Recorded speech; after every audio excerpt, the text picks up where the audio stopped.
Host, Planet Earth, a serial in 6 parts by Howell and Colin Cooper.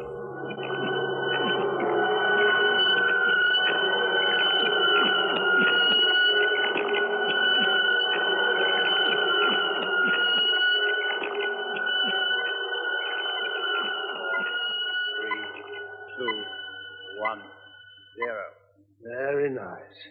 All right, relax, lad. All ready for the real thing. Well, if it goes as well as the dummy run, we're going to make history, Harry. Yeah. I'm sorry you can't wait for the launching. I've seen him go up before, Nat. Pretty well routine now. Yes, but this one... no, would you put those over there, please? I mean... I've got to go to London to see Professor Tate. Nothing on your mind? No? Sure? Oh, Harry, I know this baby like the back of my own hand. And we've got a good team. I know, Nat. Professor Tate may have some message for you. Stay near the phone. No, don't you worry. I shan't stray far today. It's funny they don't come up. You'd think they'd be keen, especially Ormskirk. Doesn't he want to see if his theory's going to work? None of us will know until the preliminary orbiting is completed. He might as well stay in London till then. Oh, the final medical report. Any snags? They're 100%. Oh, I wish I was going up too. Personally, I don't envy them. Well, I'd better be off. Don't forget, stay near that phone.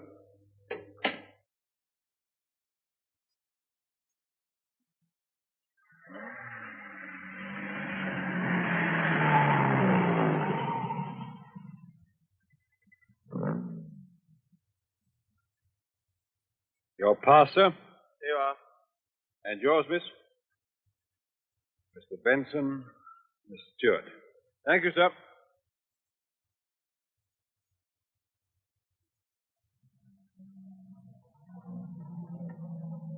You're very quiet. You look worried. Aren't you? Well, aren't you? Harry, I'm scared. We'll be there soon. Perhaps we're fools. Perhaps. If he knows already... No, he'd have stopped it. But Ormskirk... Ormskirk's a big fish, but not big enough to swallow Tate. I hope you're right. I wish I knew what it meant. Scientists aren't concerned with meanings, only with knowledge, with facts. Haven't you any Oh, idea? Claire, these questions. Let's keep them for the old man. Bloomsbury. How long has this been a one-way street? Over 2 years. Oh, I'll never get used to it. Harry, when you leave... I'm not leaving. I'm glad. I'd feel lost without you.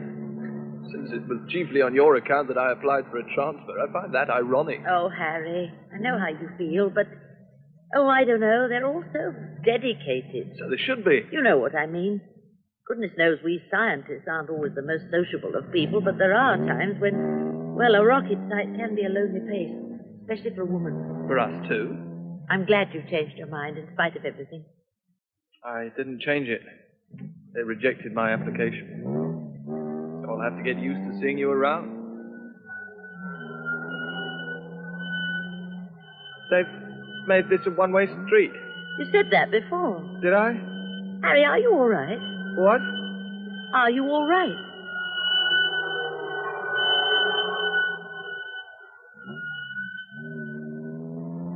Are you all right? Of course I'm all right. Well, I thought... Oh, for heaven's sake, Claire. Sorry. I'm so edgy these days. You work too hard. You talk about dedication, but you're as bad as any of them. You don't think that I... No, of course not. You know, the chap who eventually does marry you is going to have a rough time of it. Calculus for breakfast, the quantum theory for lunch, and a piping hot dish of spatial physics for dinner. So great. And you've left out tea. What about the second law of thermodynamics? Warmed up from yesterday. Harry, look out. What? Well, that bus, you nearly... I don't know what made me. Claire. What is it? Oh, stop. Harry, stop the car.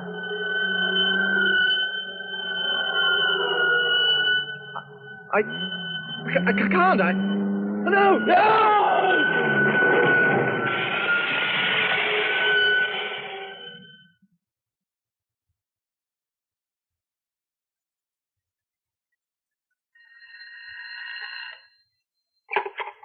Editor. No, hold it for the late edition. And if you see Holland, tell him from me... Oh, forget it. He's just come in. What kept you? Nowhere to park. My pay won't run to fines for obstruction. What about the torso? Nothing. Nothing. I'm holding the front page for Look, a story just from you. listen a moment, will you, please? Simpson went. He'll be on his way back now. I'm onto something more interesting. More interesting than torsos? Road accidents. Oh, I might have known. I suppose they're going up again. Only in certain parts of the country. Well? There are 15 areas which show a significant increase in the accident rate. I've got reports from the leading insurance companies. Here. Royal West Insurance, slight drop in claims for month ending. What's this, David? You said increases. Well, they had a road safety week in Bristol. It upset the averages for a week or two. Then things went back to normal. Meaning an increase? Yes. Uh-huh. Harrods Union, Phoebus, Star Alliance Universe, they all report an increase in claims. Been on to the local authorities? They're mostly minor accidents, not even big enough to reach the police courts. If there's been a rise in minor accidents, there's been a rise in major accidents, too. But not big enough to be noticed. David, I'm not being skeptical, but surely there's nothing significant about this. Road accidents have been going up steadily for years. Come over and look at this map. This is Stowmarket, 5 miles from a rocket site. So? Here's Burnley, where they make pressure gauges used in rockets. Walsall, where they have a plant for processing Ledgeroy. What the devil's Ledgeroy? A very light and very strong alloy. Used in rockets? How did you guess? All these places have had abnormally high accident rates in the last 6 months. Oh, coincidence. Maybe, but every one of these 15 areas contains at least one industry connected in some way with rockets. Every one, eh? Except Bloomsbury. Oh, yes. Not a heavily industrialized area. Bloomsbury goes one better. It's got an institute. The Institute of Stellar Research. It's also got the second highest road accident rate. Who's got the highest? Stowmarket, where the actual rocket site is. Can I follow it up? Yes. Follow it up. We'll never be able to print a damn thing, but follow it up.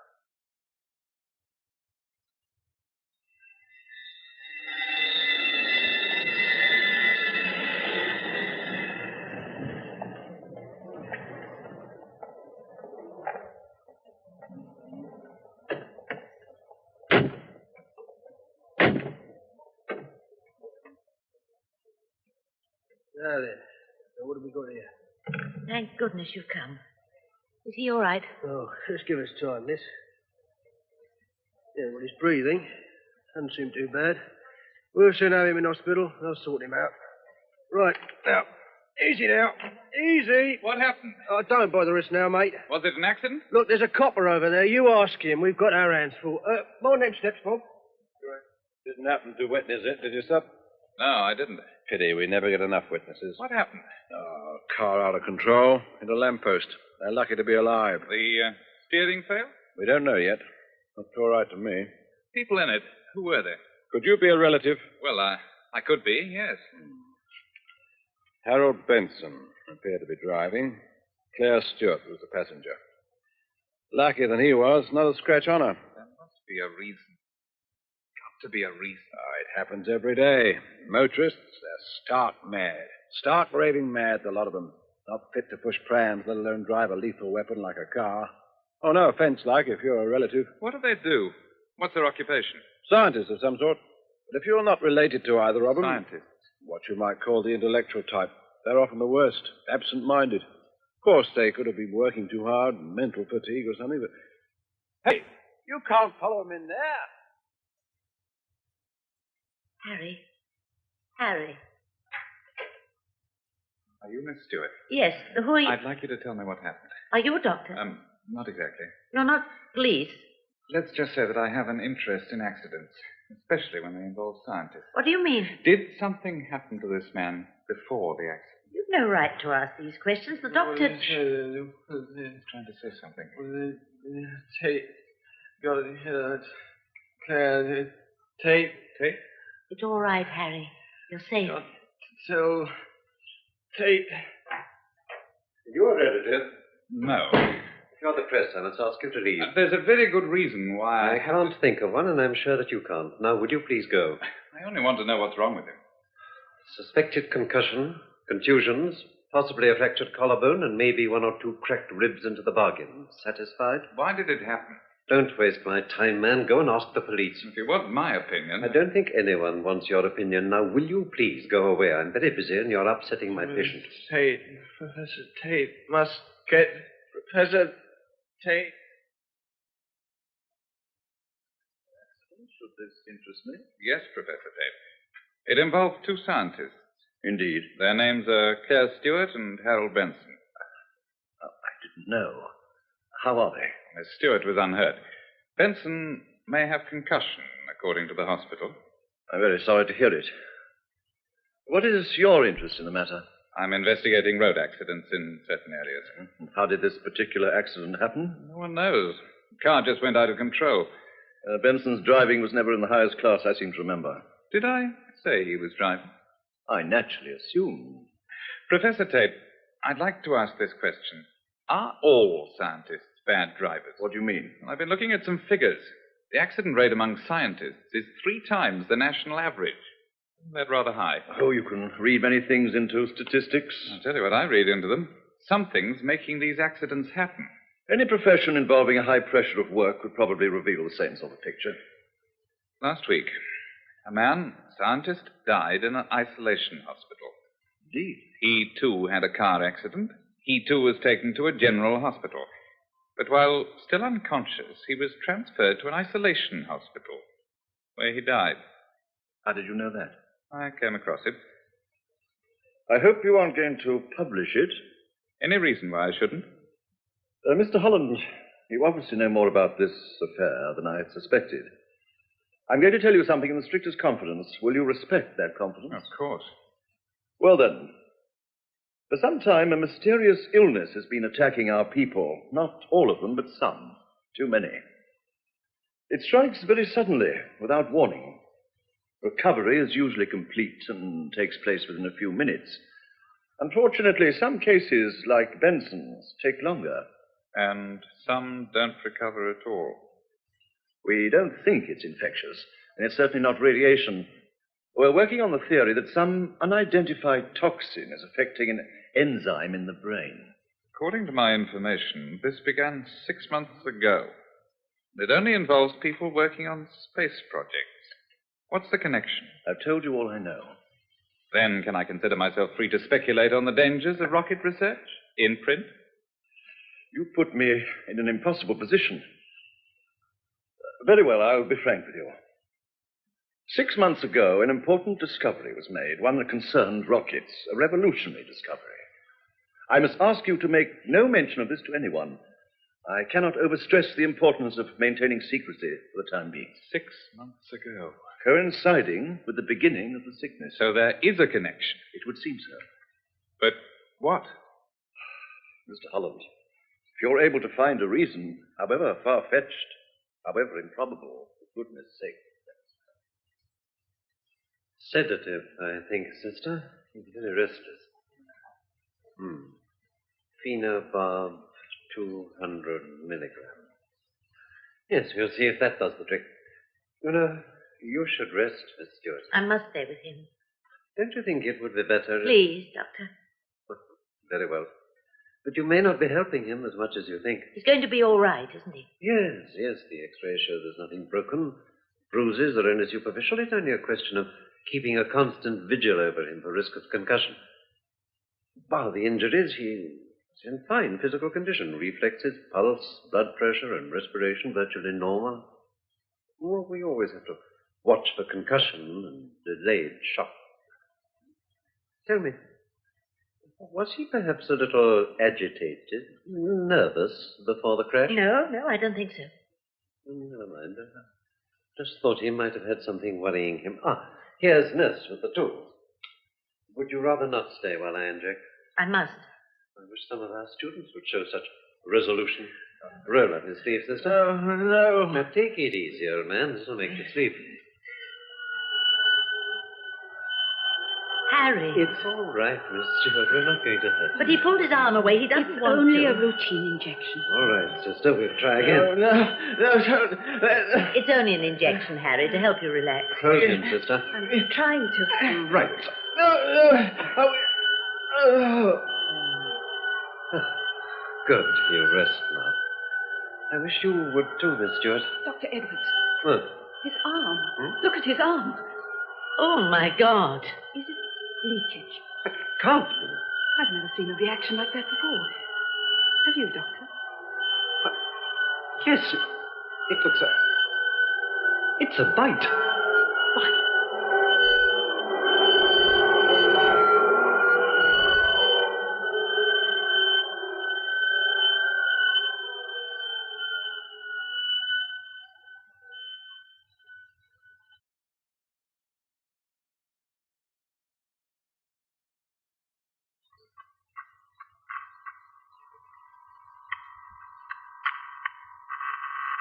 Yeah. What do you think, Rathbone? We switched on the secondary circuit. Think so? We could try it. Mm-hmm. Ormskirk, there's been another accident. Oh, well, Rathbone, that test we did yesterday, I'd like to run it again without the expansion factor. Did you hear what I said? Two of our best... Hello, Tate. Ormskirk, this has got to stop. My dear fellow, do you ever feel tired, nervy, irritable? For heaven's sake. Of course you do. We all do. But you don't blame it on the atom bomb. So why should you blame these accidents on my rocket? That's an entirely false analogy, and you know it. My dear Tate, if you can prove a connection, I'll gladly agree to an inquiry. But how can I prove anything until we have an inquiry? That's what inquiries are for. Well, you're a biochemist. Why don't you look into it yourself? I have. Whatever it is, it's not organic. It's not my department. Ormskirk, I appeal to you. Hold things up until we can investigate. Quite impossible. You must. We can't, Professor Tate. There is another rocket leaving today. Today? Uh-huh. The countdown has already begun. Why wasn't I told? Weren't you? You know damn well I wasn't. Oh, well, we didn't want to alarm you. You see, this one's manned. Manned? I don't believe you. Is this true, Rathbone? An interstellar space probe is leaving today. It contains 2 men. But you're not ready. You're not... It's now or never. We could go on sending up unmanned ships indefinitely and still not know all we want to know. You must be absolutely crazy. Is progress crazy? Is that what you think? You want to halt progress? You're scared, Tate.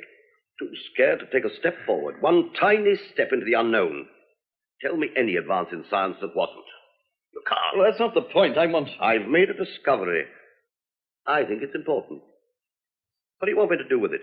Lock it up until the Russians or the Americans or the Chinese or the Eskimos get hold of it? I didn't invent the shoot theory. It was there, waiting to be discovered. I was only the first. Other people will discover it. It's inevitable. And they may not have the same scruples. What are you going to tell the world then? That we knew all the time? We're going to tell them that. We knew it, but we were too scared to make use of it. Ormskirk, you're a brilliant man. I'm not disputing it. You bridged a gulf in progress which might have been a gulf of centuries. You've done it in a few years, and you've done it alone. Rathbone, do you have a full grasp of the shoot theory? Well, No, of course you don't. You only know the aspects which are relevant to your work, and the same applies to the others. Isn't that so, Ormskirk? I suppose so. Only I know the theory in its entirety, so only I can put it into practice with any hope of success. There you are. Even your right-hand man doesn't know it all. Is it likely there's another man in the world today capable of making the same discovery? There's always a possibility. You're racing against yourself, Ormskirk. Very well. But consider this. If I die before I've completed my work, proved my rockets, transmitted my knowledge, progress may be held back for years. I will not take that risk. Then I will. You might as well know that I intend to force an inquiry. I'm no longer a young man, Tate. The shoot theory represents my life's work.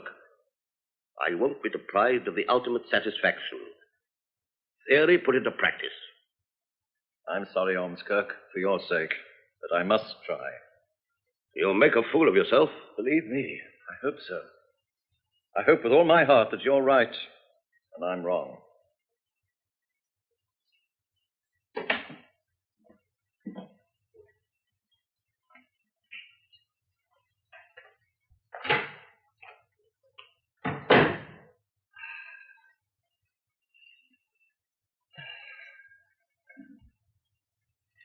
Yes, I suppose I must.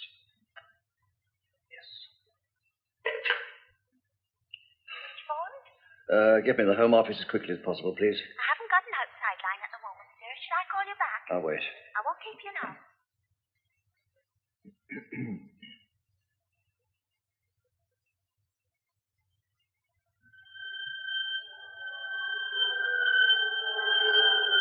No. No.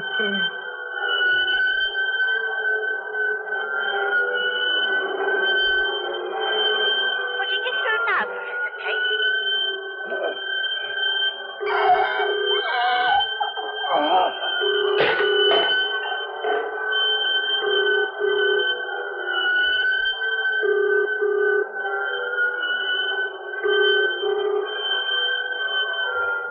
Home Office.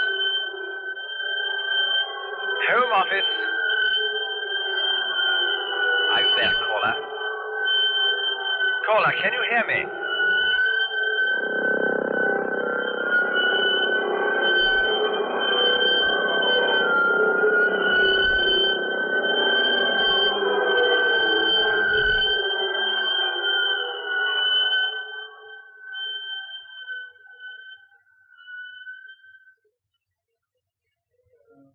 No. Oh. Can't you do something for him, sister? We're doing all we can. He's so restless. That last sedative should take effect soon. It's slower orally, but we don't want to inject again. You're only upsetting yourself by staying here. Why don't you go and rest? I'm all right. There's such a thing as delayed shock, you know. Dr. Edwards said that I could stay. No doubt he had his reasons. But I must ask you not to upset the patient. Upset him? I'm helping him. You'll help most by keeping calm yourself. I want him to feel that I'm staying beside him. I want him to know that he's safe. No. Safe? We're not going to hurt you. No, no. Hadn't you better get Dr. Edwards? Dr. Edwards has been on continuous duty for 10 hours. This restlessness, it worries me. The patient has been given an adequate sedative. But look at him. Miss Stewart, I have a ward full of other patients to look after, and many of them are suffering far more. This is more than it seems. You must allow us to be the best judge of that. Oh, what's the use of talking? You won't even listen. Very well.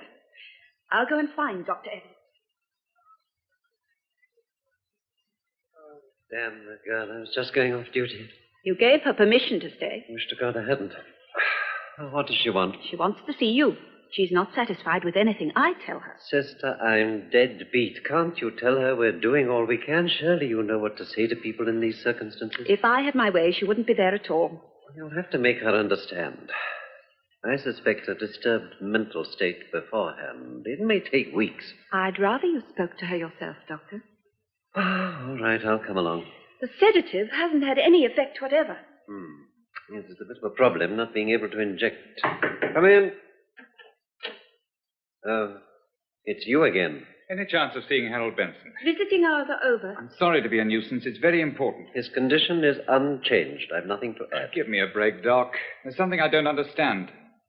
I only want a little information. I don't see why I should be expected to provide it, even if I had it. It's not for publication. I've heard that one before. For one thing, we don't know enough to run a story. For another, there's the Official Secrets Act. Sister, I may decide to increase the sedation when I've seen him. Will you go along and prepare? I'll come as soon as I've satisfied Mr. Holland. Yes, Doctor. There's very little I can tell you, Mr. Holland. On the face of it, his injuries are straightforward enough, but there are one or two aspects of the case that seem unusual. Quite frankly, at this stage, I'd rather not commit myself. Suppose I told you that the accident was directly concerned with Benson's scientific work. I'd already thought of that. I telephoned his employers. They assured me there could be no such possibility. Well, they're wrong. I've no reason to doubt their statement. Doctor, you must take my word for it. I don't know what to say. What does the girl know about it? Yes, I can't decide. She's not married to him, not even engaged, yet she won't leave his bedside, not for a moment. That has some significance. I've a feeling that she's afraid of something. Exactly what, I've no idea. I don't think she knows herself. Doctor, will you come quickly, please? Benson? Yes, I don't quite know what to make of it. Can I come with you? I don't think any useful purpose. Haven't I convinced you yet? All right, come along.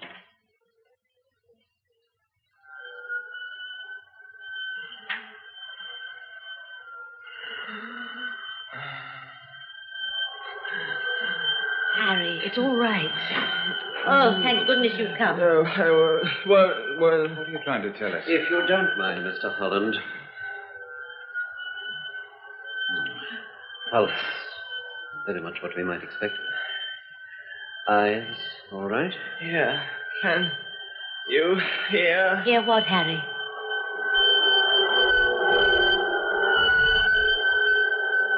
Listen.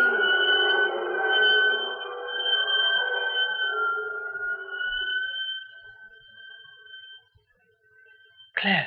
I'm here, Harry. Claire, listen. Must listen. Take it easy, old boy. They've got... Tate, they've got... He's unconscious. I want constant supervision, sister. Be ready to catheterize him. If he's not round soon, you'll have to start intravenous feeding in spite of that reaction. We'll give him an antihistamine at the same time. I must find a telephone quickly. Out here. Come on here. Try the one.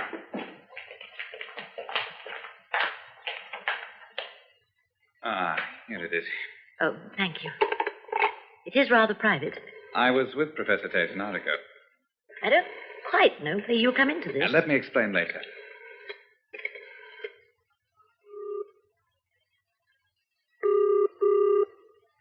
Gallery Research Bloomsbury. Extension 51, please. This is Claire Stewart. It's very urgent. 1 moment, please. I'm so afraid that Yes, so now. Professor Tate? Mrs. Ormskirk. Oh, Professor Ormskirk. It's Claire Stewart. I wanted Professor Tate. Could you transfer me, please? I'm sorry, my dear. Professor Tate is dead. Oh, no. I'm afraid so. He died in his office 10 minutes ago. No. He's... Yes. I heard. Why?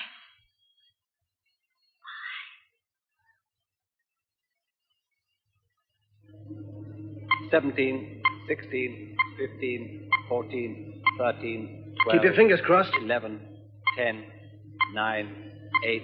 No hitches. We're going to get them up there. 5, 4, 3, 2, 1. Lift off.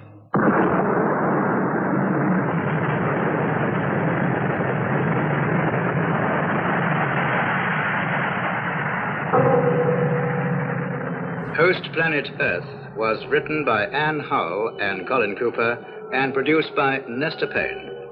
Electronic sound and music was created by the BBC Radiophonic Workshop. The cast is as follows.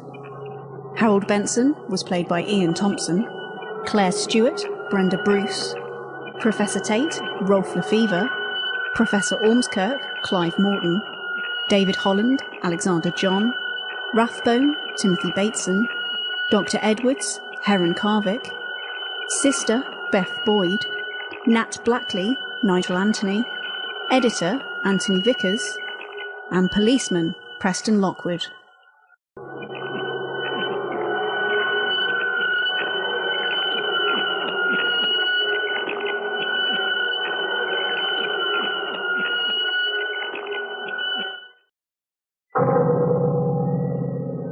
Host, Planet Earth, a serial in 6 parts by Anne Howell and Colin Cooper.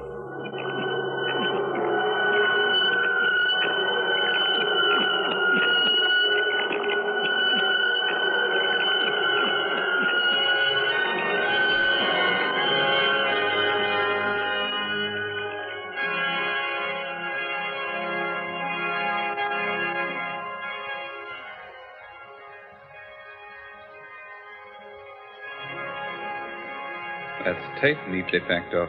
I thought it was rather impressive in a way. Forgetting that any mystery surrounding his death has been nicely covered up, and then carefully smoothed over with a suitably decorous funeral service. I know, David. It was the ceremony of it, I suppose, the sheer power of ritual. Maybe poor old Professor Tate is going to be raised incorruptible. But we've got to find out what corruption was kicking around when he died. Is that Mrs. Tate over there? Yes. I don't know how she got through the service. She looked so sad and shocked. Try to have a word with her. Tate may have told us something. David, not now. I know it's hard, but my guess is that she'll want to talk to people like us. Very well. I'll see you at the gate. Mrs. Tate, I'm Claire Stewart. We met once before. Oh, yes. I used to work with your husband. I can't tell you how sorry I am. They all say that. But I really mean it, more than you realize. I knew him very well. He was a great man. I remember you now. He often talked of your work. Everyone liked your husband, Mrs. Tate. Everyone? And his achievements. Achievements, oh, yes. We've just been told that, haven't we? A nice little biography. Only the suitable things, of course. Neatly parcelled up and neatly delivered to a congregation of hypocrites. I'm sorry. I don't want to intrude any further, but a friend of mine has just spoken almost the same words, and we want to try and help. No, it's I who should apologize. Forgive me, my dear. It isn't you. Did you mean what you said just now about helping? Yes, Mrs. Tate. Very seriously. Perhaps you could come and see me this evening, could you? I shall be alone. In fact, I shall usually be alone now. We had very few friends, real friends. And there were no children, you see. My dear Mrs. Tate, I am so sorry. Your husband was one of my closest colleagues. We all admired him tremendously. Thank you, Professor Ormskirk. It's impossible to estimate the loss to the world of science. It is a little late to say that. I beg your pardon? You killed him, Professor Ormskirk. You and your scientific developments. You talk about a loss to the world of science. But what do you care about human beings? What does flesh and blood matter to you as long as you can fire off your little rockets into space in the name of science? What are you doing in this church, Professor Ormskirk? Science is your God, and it will kill you too one day. Surely it has killed my husband. I found it in his study. It's not something he'd leave lying around at the Stellar Research Institute. May I see? Yes. I dare say you think I'm just an hysterical old woman after that outburst. In church, too. I couldn't help it. You see, I know there's something wrong. I know it wasn't a natural death. Benson's name's been added in pencil. Do you know him? He's in hospital. He had a road accident shortly before your husband died. Miss Stewart was in the car. Yes, I heard. He's lucky to be alive. Many of the people on that list are dead, Mr. Holland, and no one knows why. If they do, they aren't safe. I knew, of course, that your husband was concerned at the high rate of sickness among scientists. Concerned? It was more than concern, my dear. It's been preying on his mind for months. And now this. I know how you must feel. Do you? Does anyone? If I were a scientist, if I were in your place, I'd get out. I don't know exactly what you're doing with those rockets. My husband never told me very much, but I do know that no good will come of it. Go before it's too late, my dear. Do something else. Mrs. Tate, forgive me for asking this, but the coroner's findings... Yes, Mr. Holland. Cardiac failure, natural causes. But I know there was nothing wrong with my husband's heart beyond the fact that it was 65 years old. But are you sure? I mean, these things do happen. We were married over 40 years ago. When two people live together for that length of time, they learn about each other almost everything that is to be learned. That's not all. I saw him, you know, after it happened. I had to go and identify him. Mr. Holland, there was a mark on his neck. A mark? On the right side, just below the ear. When I pointed it out, they told me it was probably a small cut made while shaving. It didn't look like that to me. What did it look like? A bite, Mr. Holland. A bite.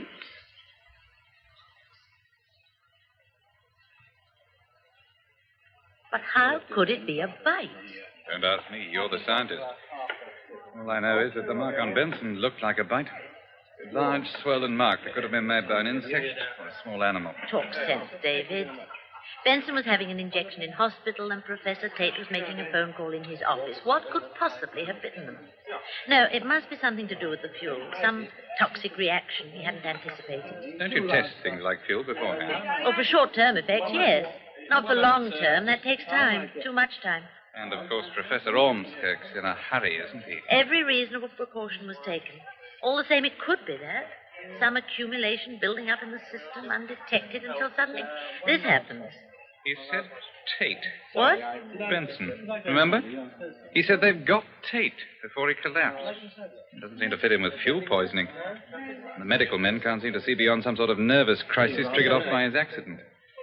Whereas Yes? Oh, I don't know, Claire. I don't know. But it's clear from what Benson said that there's an element of telepathy. Telepathy? I can't think of another word for it, can you? But it's so... Oh, I know. Extrasensory perception, all that. You're quite right to be skeptical. I am myself. We heard him say it. What are we to think? Toxins are a fact. So is ESP to some people. Not to me, David. Want another drink? No, thanks. 2 days before I left Stowmarket, one of the porters collapsed after walking through the fuel laboratory. What does that prove? Nothing in itself. But everyone who's been affected, as far as I know, has had some contact with the rocket fuel. What's his name? Johnson. Peter Johnson, a West Indian.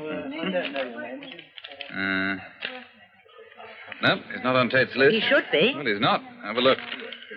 Sure you got the name right? Of course I am. Suppose the information had been deliberately kept from Tate. Who would do that? Ormskirk? David, I don't know. Well, we better try and find out what happened to Peter Johnson. At Stowmarket? Why not?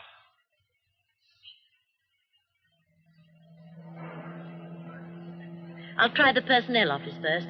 They keep a record of everything that happens to the staff, even toothache. I'm coming too. They won't let you in without a pass. Not even with you to hold my hand? Even Professor Ormskirk has to show his pass. How far to go now? About half a mile. What are you doing? Do they search cars? Oh, no. They check the passes and then wave you through if the passes are in order. Why? If they don't see me, they won't know I haven't got a pass, will they?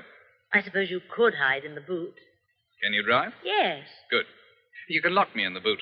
If the guards want to open it, say you've only hired or borrowed the car and you haven't got a key, okay? Yes. Sure you want to go through with it? I haven't forgotten why we're doing this. Not only Harry Benson and Professor Tate. It's not just those two men up there orbiting in Ormskirk's latest rocket. Well, there is something wrong, isn't there, David? So we've got to go through with it. Here's the key. Don't lose it or I'll be in real trouble.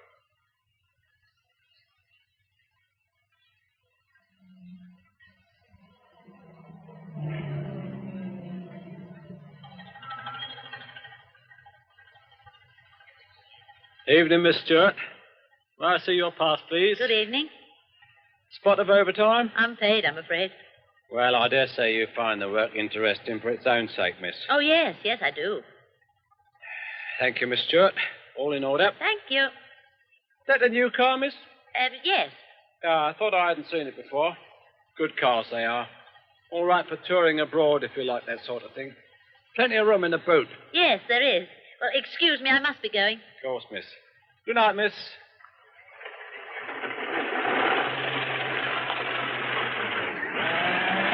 Oh, won't last long if she treats it like that.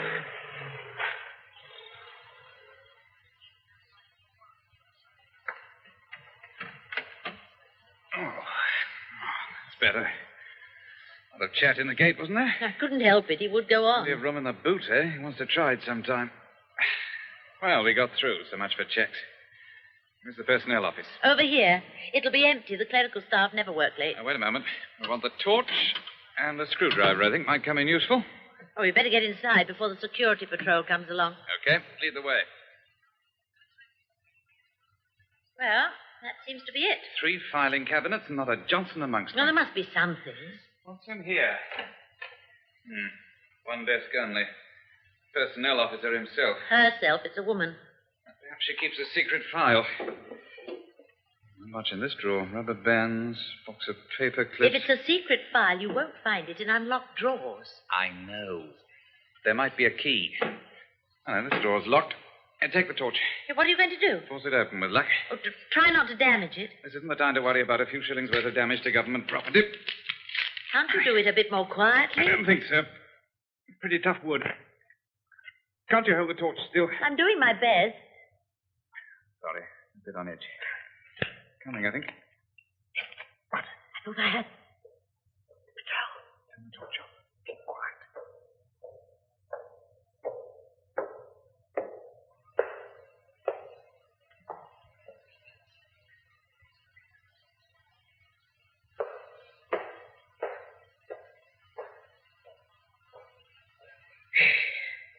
They've gone. Come on, let's have some light. One more twist and... Got it. Well, more rubber bands. Letters. Is that all? Let's see. Employment exchange. Gladys Wills applying for a job as a shorthand typist. Shorthand speed 60 WPM. Is that good? Oh, David, don't waste time. I'm so afraid someone will find us here. What will they do to us? I don't know. I used to feel so secure in this job, but since Harry collapsed and all the others, I've got the feeling that anything could happen. Something horrible is happening, and it's got me scared, David. I've never been so scared in my life. Hold on, I've got it. Look at this card. Johnson Peter, General Porter. Born Trinidad, 5/7/1941. Commenced work... listen to this, Claire. Transferred Springhurst. Authority PJO. PJO? That's Ormskirk. He must have given the order. He must have kept the information from Tate. But where and what is Springhurst? Name of a village? A town? Or a hospital? There should be a directory somewhere. This card should be in the card index in the other office. Someone wanted it kept out of the way. Ormskirk, I suppose. But why was he so anxious that Tate shouldn't know about it? Here you are. Local phone directory. Yes. Springer, Springfield's Garage, Springhurst, Mrs. G.E. Hello, what's this? Springhurst Mental Hospital near Lavenham. That's not far from here. A mental hospital? I told you, it's an illness that affects people in different ways. We'll go there tomorrow. Now, let's get out of here.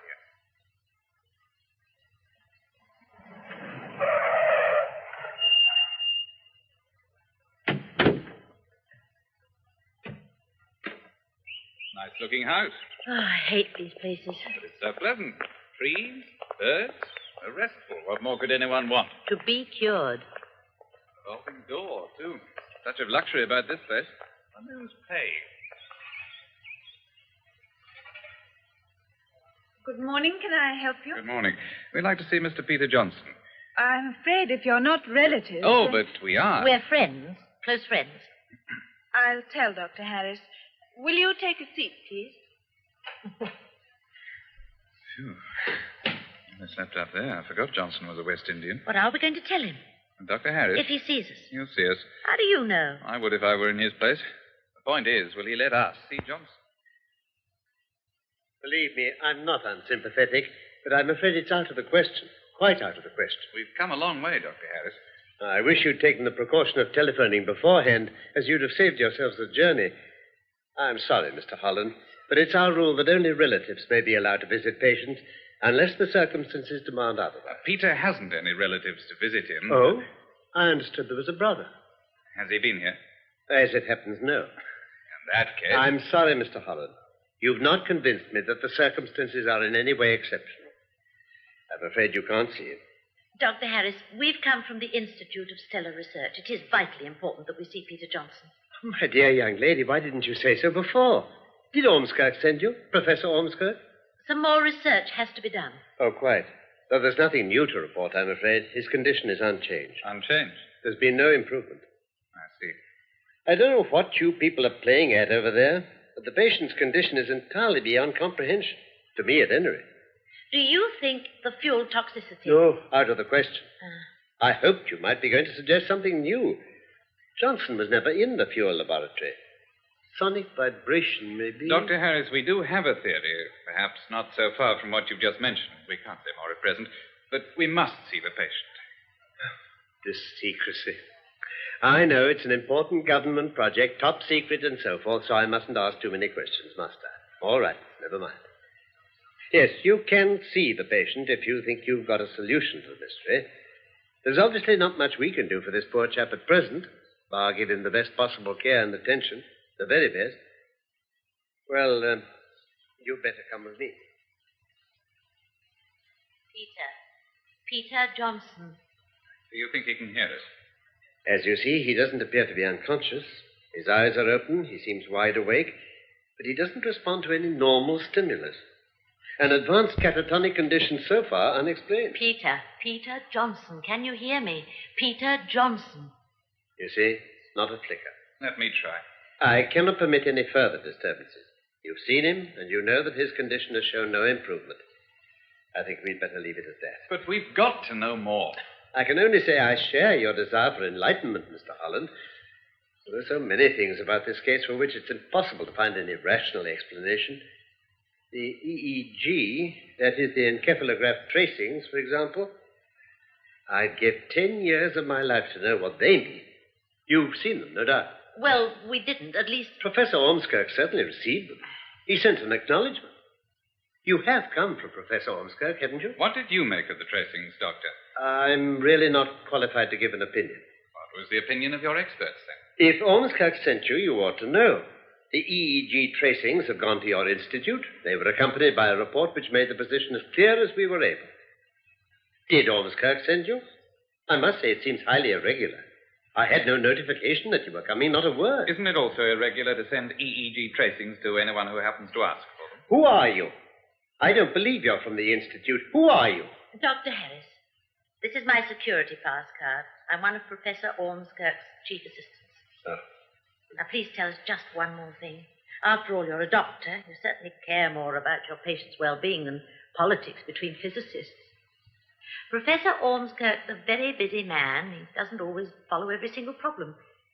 Oh, it's difficult to explain. I'm getting confused, but I know you care for Johnson's welfare, and so do we. Dr. Harris, please, can you tell us, has Johnson said anything whilst he's been here? Well, that's a harmless question. Not much, no. Certainly nothing that has any meaning we could discover. What did he say? A single word, no more. It's here in the case notes. Here we are. Patient uttered the word Tate several times. Tate? Can you tell us when he said it? Certainly. It was the 17th of this month. At 4:35 p.m.? How did you know? I put two and two together. Now, can we go back to those tracings? I've made my position clear. If you want to know any more, you must ask Professor Ormskirk. The matter's been taken out of my hands. By non-medical people. I prefer not to discuss that. There's nothing more I can tell you that I haven't already told the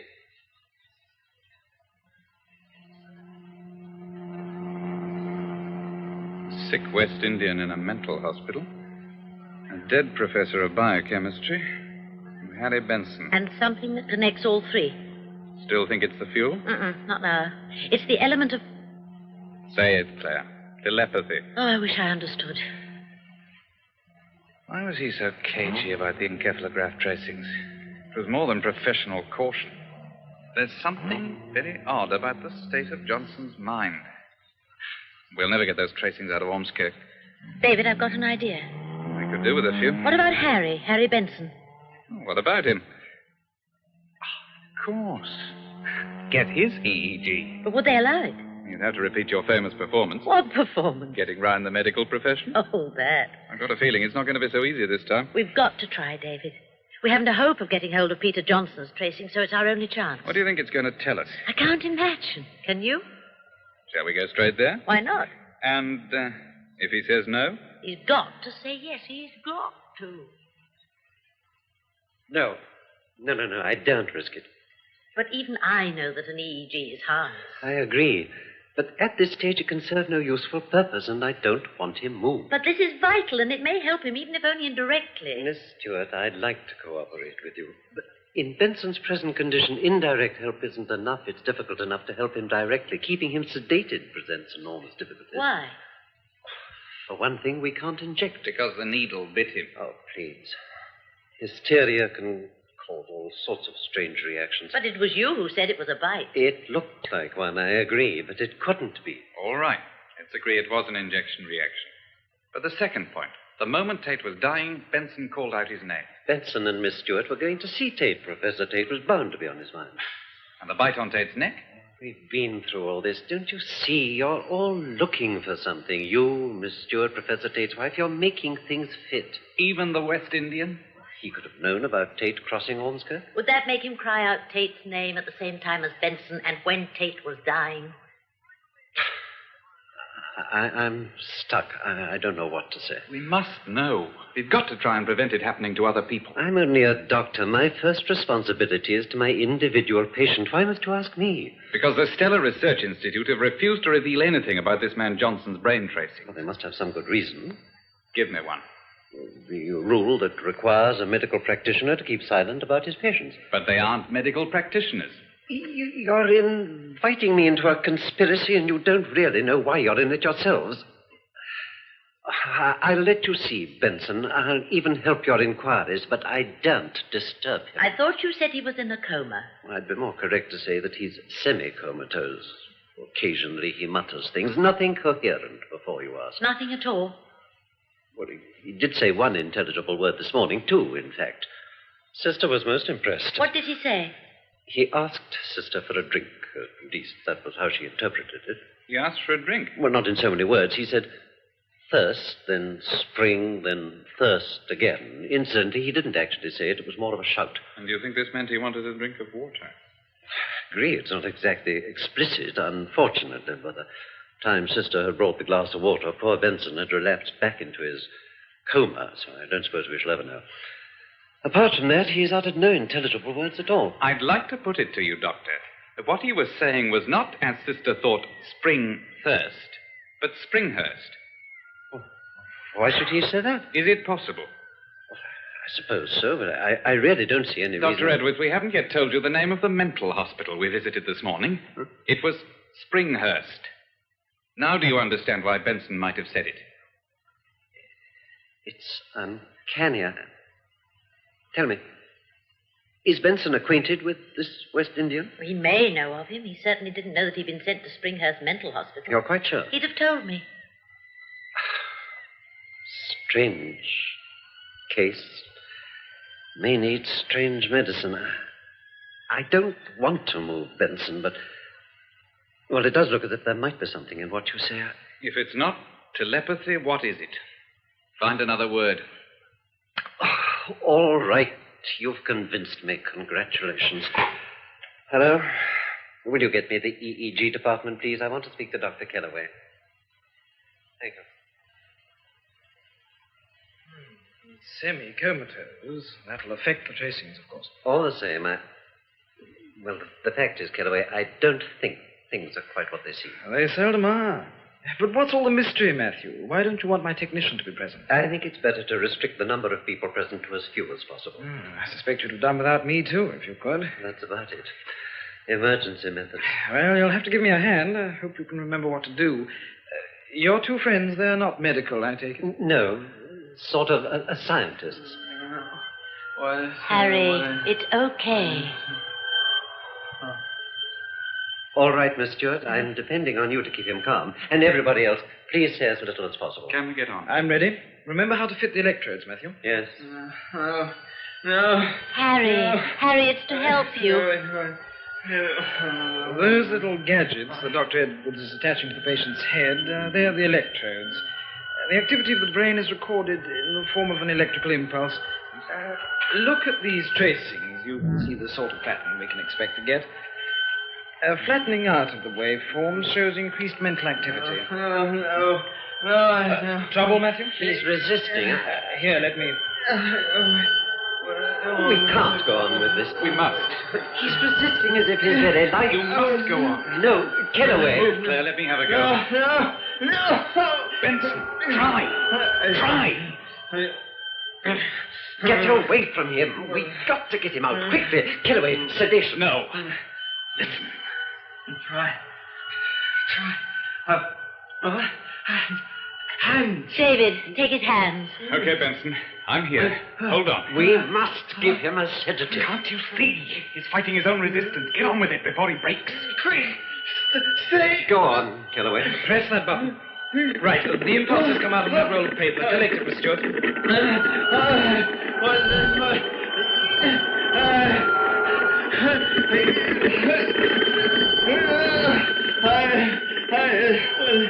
is it? For God's sake, hurry! Keep.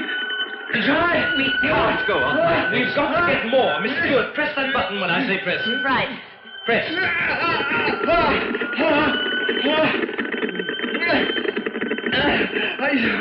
What is that?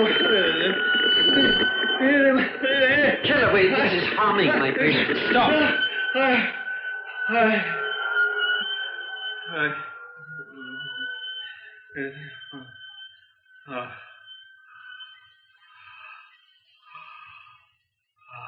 He's calmer now. Lapsing. He seems to be going to sleep. Dr. Edwards, he's not. No. No. He's all right. Edwards, look at this. Look at those waveforms. They're certainly very unusual. Unusual? They're impossible. Just look at the amplitude of those waves.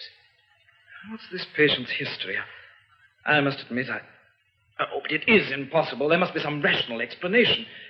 You see... What are you trying to tell us? I'm trying to tell you that here we have a man talking and struggling that is active.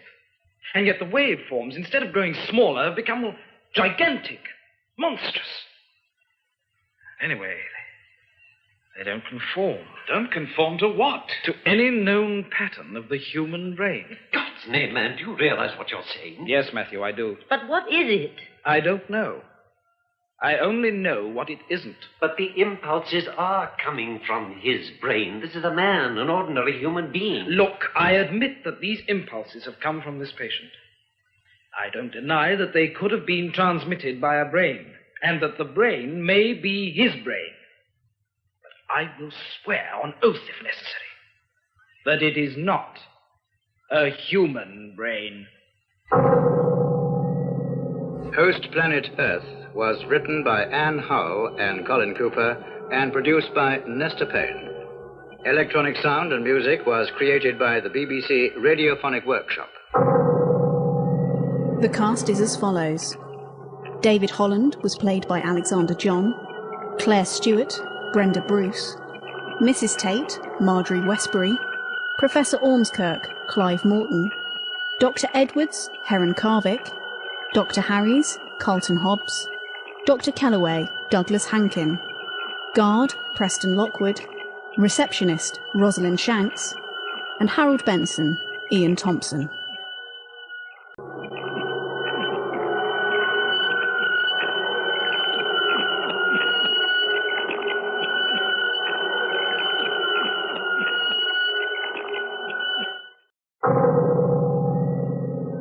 Host, Planet Earth, a serial in 6 parts by Anne Howell and Colin Cooper.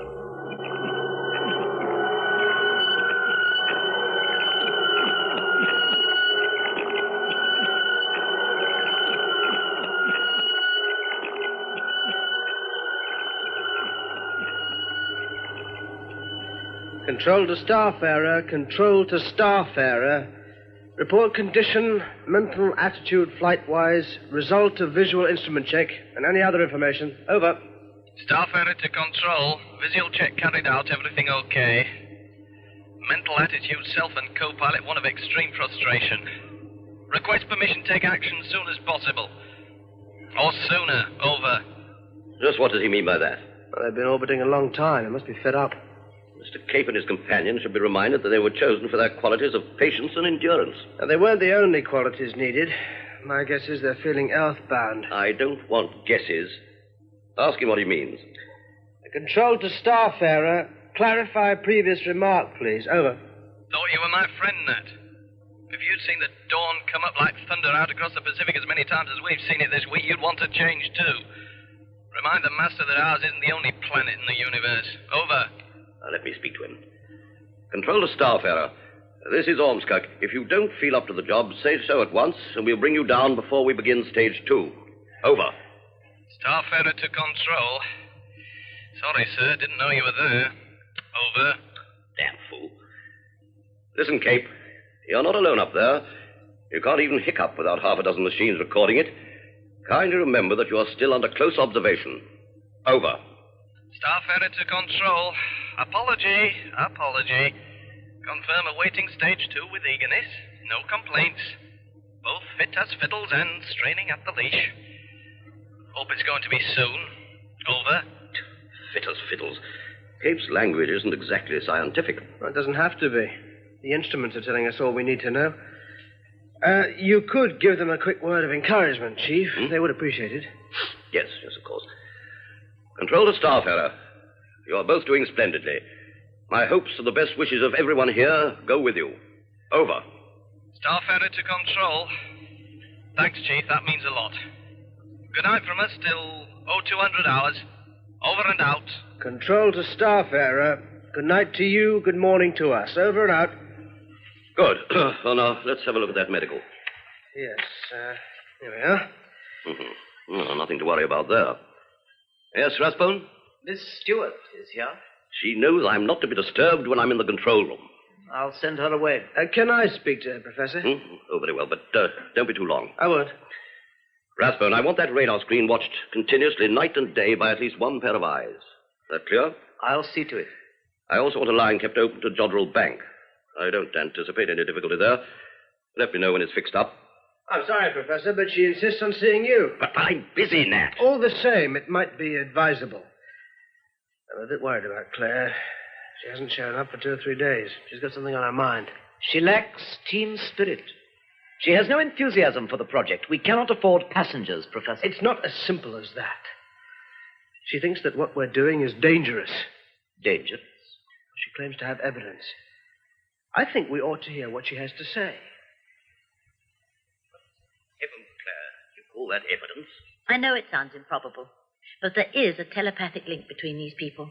Both Harry and this West Indian porter knew the exact moment of Professor Tate's death, even though they were miles away. A West Indian porter. I hope you're not going to put it all down to voodoo. There's also the matter of Benson's brain tracings. What are you trying to suggest? That poor Benson's been turned overnight into some kind of zombie? Oh, no, Claire, it's too ridiculous. Benson isn't the only sick man. There are more than 1 or 2, many more, and some of them had died, including Professor Tate. I am still quite satisfied that Tate died of natural causes. I'm sorry, Claire, but I can't take this seriously. My experiment is going well. The rocket's in orbit, as you know, and we're all set for stage 2. You can't expect me to stop now. Please, won't you investigate? It's the least you can do. It shall be done, all in good time. Now, before it's too late. I'm sorry you're against my project, Claire. I'm not against it, but, can't you see there's something terrible happening to all these people? I have no doubt that the reason for the high rate of illness will be discovered in due course. But I fail to see what connection it has with my experiment. There must be a connection.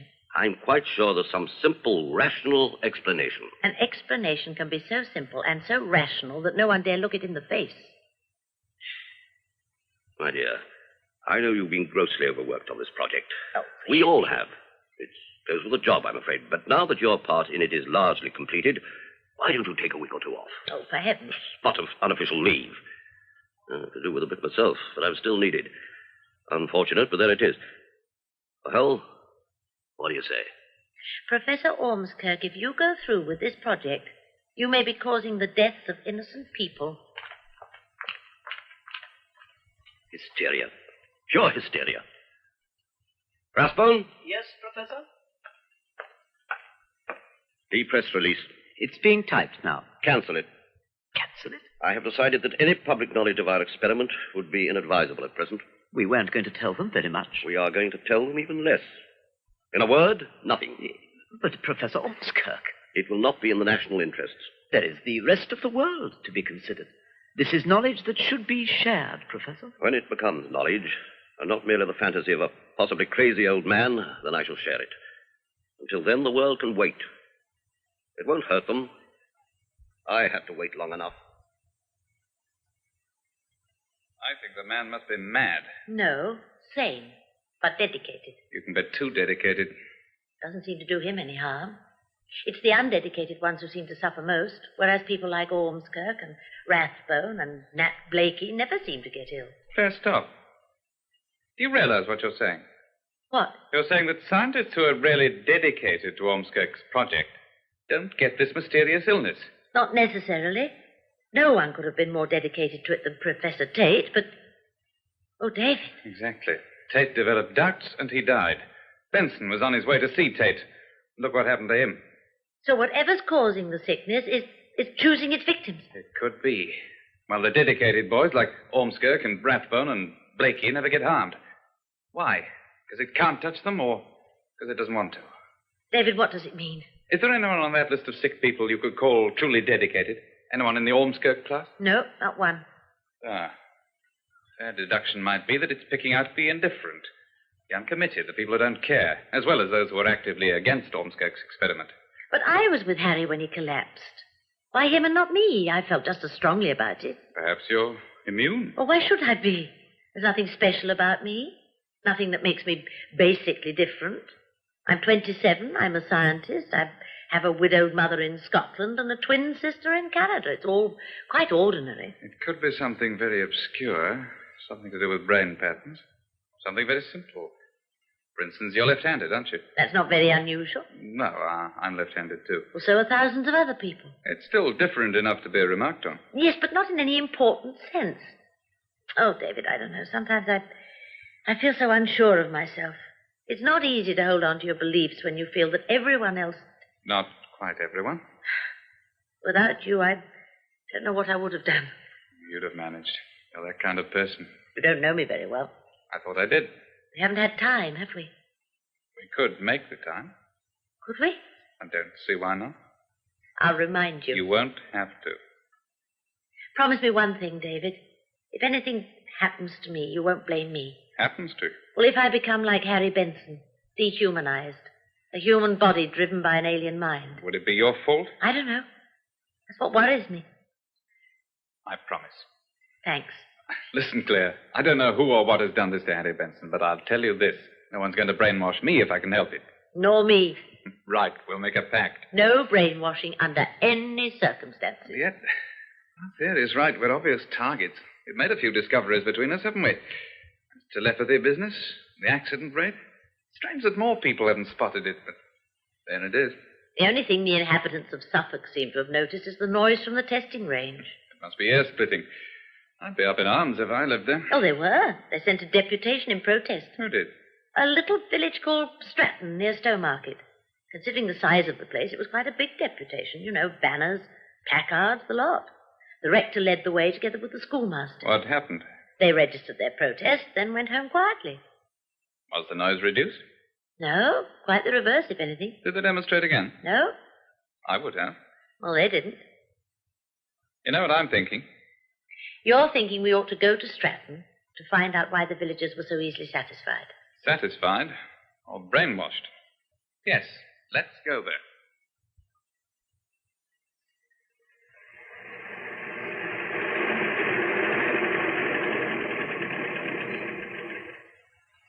Afternoon, sir. Afternoon.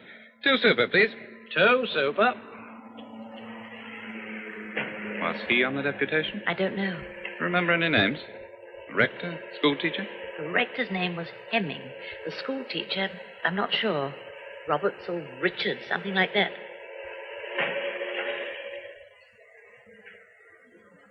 Check the oil for you, sir? No, thanks. Are you Mr. Banks himself? That's right, sir. Joseph Banks, proprietor. Been here 20 years. Business must be pretty good on this road. Oh, mustn't complain. There's more traffic about these days, but of course there's more competition too. So it works both ways. But I hold my own, and that's good enough for me. The rockets don't bother you? The rockets? Oh, you're pretty close to the testing range. Must be noisy sometimes. Oh, yes, that's pretty noisy now and again, but, well, that's no bother. Done a bit of good round here, them rockets. What good have they done? More trade, employment. That's a good thing, I reckon. So you didn't have anything to do with the deputation? What deputation? The deputation that complained about the rockets. When would that be now, sir? About 6 months ago.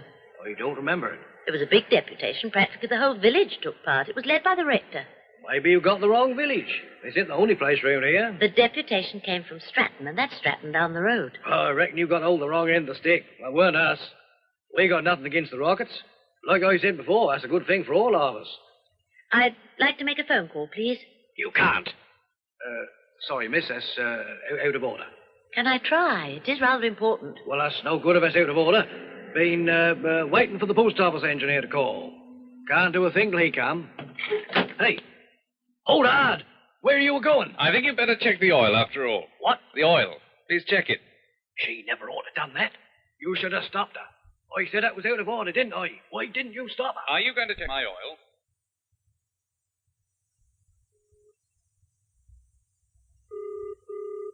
It's ringing. I guessed he was lying.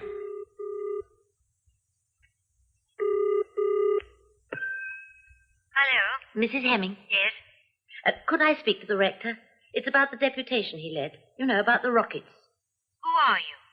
I'm a scientist. There's something I think we ought to discuss. You mean... Oh, I'm so glad. We've been so worried. You've no idea of the strain we've both been going through. Will you hold on? I'll get him for you. Get you away from that phone. We have news for you, Mr. Banks. Your phone is in perfect working order. You heard what I said. Put that down or I'll... You'll what? That ain't allowed. No one's allowed to use the phone. And that sign outside, you may telephone from here. What does that mean? I'm warning you, mister. And I'm warning you. Come any closer and there'll be trouble. Now get out. We want to finish our call. Good. Hello? Yes? I can't understand it. He won't come to the phone. It's most extraordinary. He was so disturbed about the whole thing. Are you speaking from the site? No, we're at Banks' garage. Oh, that's not far. Could you come over? I'm sure my husband will see you if you come. No one could have been more concerned than he was over this frightening business. Tell her we're on our way. We'll come right away, Mrs. Hemming. Oh, thank you so much. You'll see the church about a mile down the hill on the right. The rectory's next door. Please come as quickly as you can. I'm so anxious. Goodbye. Goodbye. Come on. We must hurry. Oh, thank goodness, thank goodness. Thomas! They're coming, Thomas.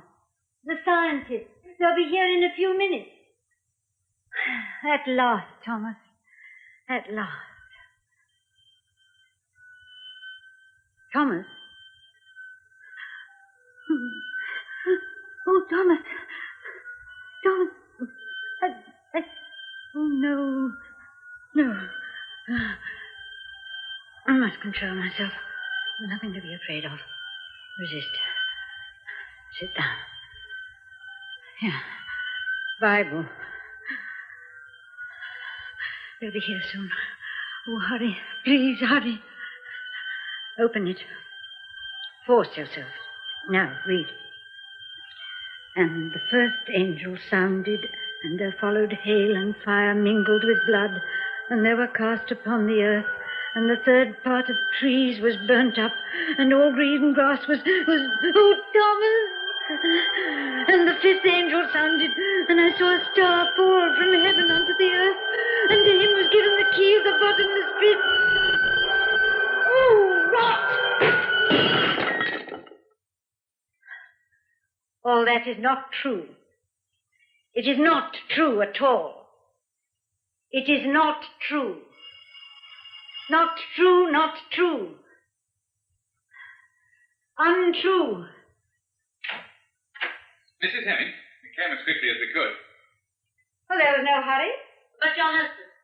My husband? May we come in, Mrs. Hemming? Well, of course, but I don't quite understand. You said that you might be able to persuade your husband to speak to us. I said that. You can't have forgotten. A long time ago. A long, long time ago. No, just a few minutes, Mrs. Hemming. Where is your husband? Why do you keep referring to my husband? Because we've got to speak to him. It's very urgent. Please tell him, Mrs. Hemming. Tell him that we're here. My husband isn't at home. But you said... I said nothing. You have been listening to the stupid village gossip.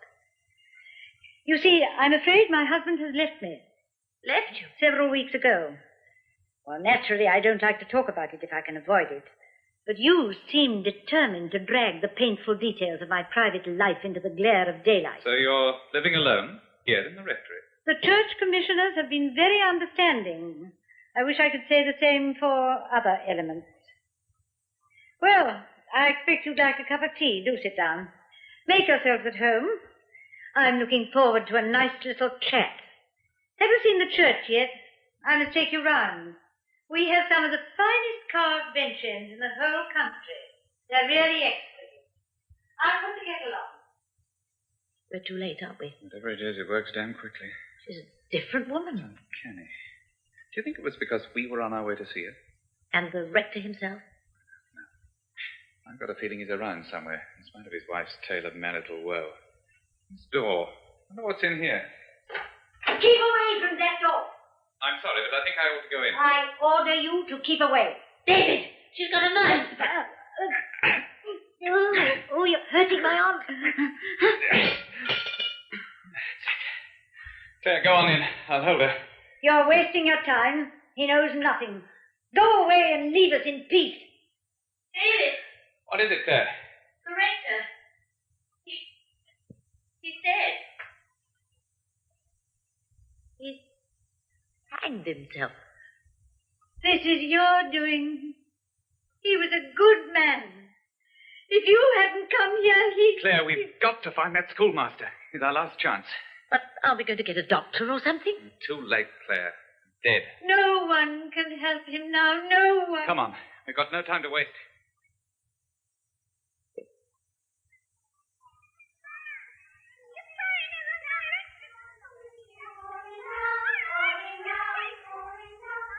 Through here. The door's over there.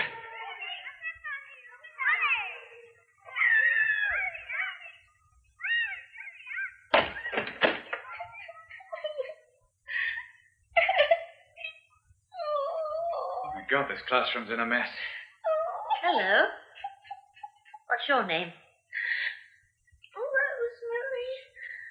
Manning. Where's your teacher? I don't know.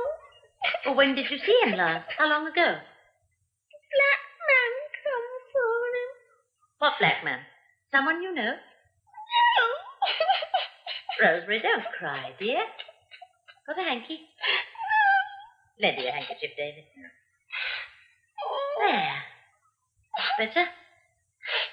Now, Rosemary, I want you to tell me exactly what happened when the black man came for your teacher. He come in a hurry. And he whispered to Mr. Roberts. And Mr. Roberts looked very angry. More angry than he looked when he get his sums wrong. Then he went out. Who went out? Mr. Roberts or the man who came to see him? They both went out. How long ago? About 10 hours. She must mean 10 minutes. Was it before you had dinner or after? After. Soon after? Him doing sums. Ask her what the visitor said. Rosemary, the man who came to see Mr. Roberts, did you hear what he said? He was whispering. Yes, I know, but sometimes you can hear what people say when they whisper. I think it was a secret. Mr. Roberts is a great friend of mine, Rosemary. I'm sure he's not going to mind if you tell us his secret. He said something about the rockets. What exactly? What did he say about the rockets? I told you he was whispering. And what did Mr. Roberts say? He said they'd gone too far this time, then they ran away. They ran? Which way did they go? Over there. Where the rockets are? Yes. Thank you, Rosemary. You've been very helpful. Here, buy yourself a lolly. Mr. Roberts say they're bad for your teeth. Don't think Mr. Roberts will mind just this once. We can't leave her, David. But we can't. Look, sweetheart, can you find your own way home? Of course I can. Well, you pop off home as quickly as you can. Tell your mummy that Mr. Roberts went away and Mr. Holland said you could go home. All right? What do you think they'll try to do? They'll never get in, will they? Well, if they did, they wouldn't get far before the armed guards caught up with them. We didn't do so badly. Well, you have me to help you. Did you notice? That little girl. Rosemary? She took my handkerchief with her left hand. And she hadn't been affected. Mm-hmm. We better start walking. Let's hope we can catch them up.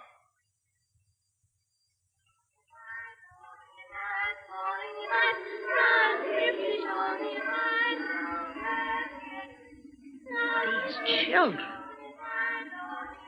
Listen. I'm afraid there's nothing we can do for them now.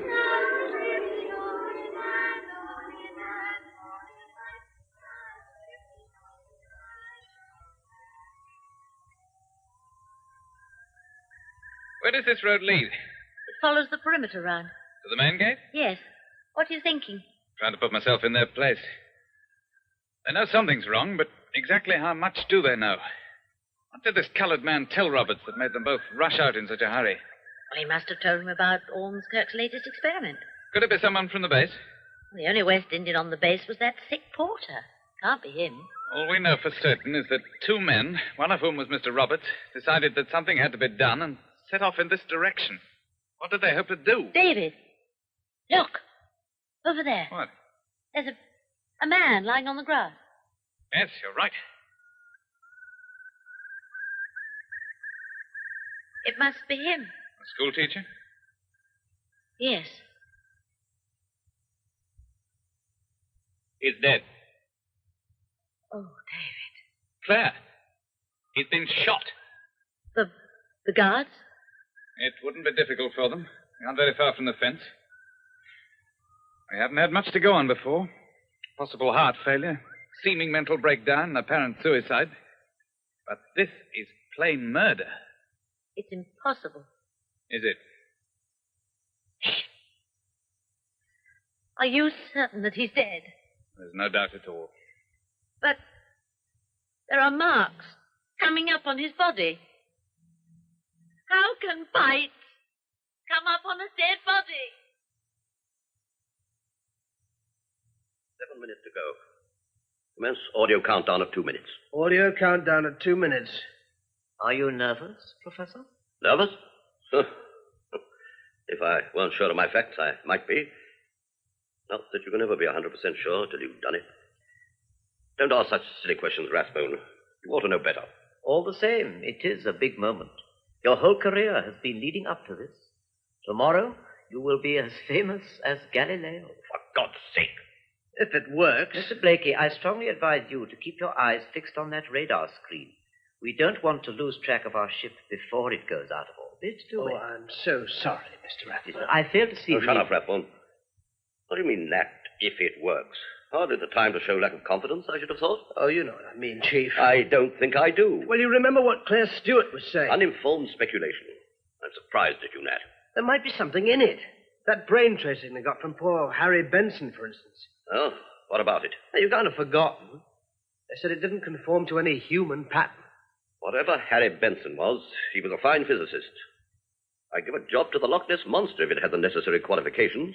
She said you'd been sent another tracing. One of our porters. Oh, really, Nat, this is going too far. As it happens, I remember this particular case perfectly. Nervous breakdown, wasn't it, Rathbone? Yes, Professor. He was sent at great expense to a private mental hospital. The physician in charge thought we'd be interested in what appeared to him to be an unusual brain tracing. And were we? It went to our own medical department. They confirmed that it was consistent with the facts of his illness as we knew them. There you are, Nat. Not much to worry about there. Really, the notion that we're all being exposed to some frightful unknown danger is too absurd for words. The whole idea is ludicrous. I could put it even more strongly. Yes. Well, thank you, Chief. You do know I'm on your side, don't you, whatever happens? But, Mr. Blakey, what do you think is going to happen? Don't you think the experiment is going to succeed? Yes, I think it will. But what happens afterwards? What do you mean, afterwards? What will be the consequences? The immediate consequences will be recognition at last for Professor Ormskirk. I am sure they will give him a knighthood, at least. For heaven's sake, man. Do you think I care for that sort of thing? A grateful world will shower honors upon you, whether you like it or not. I don't want that damn gratitude. I only want it to work. The benefits to mankind will be enormous. Interstellar spaceflight made practical at last. To be able to reach a remote planet, not in years, but in weeks, days, possibly hours. Isn't that something to stir the imagination? Turn on the audio countdown, Nat. I might have begun yet. Never mind. Turn it on. 3 minutes and 30 seconds. 3 minutes and 25 seconds. Stand by, please. I'd better speak to the boys. Wish them luck. Professor. Mm-hmm. It's not too late to bring them down. Nat, I will hear no more of that. I see no reason to discontinue this experiment. Now, let me talk to the pilots. 3 minutes now. 3 minutes. Stand by, please.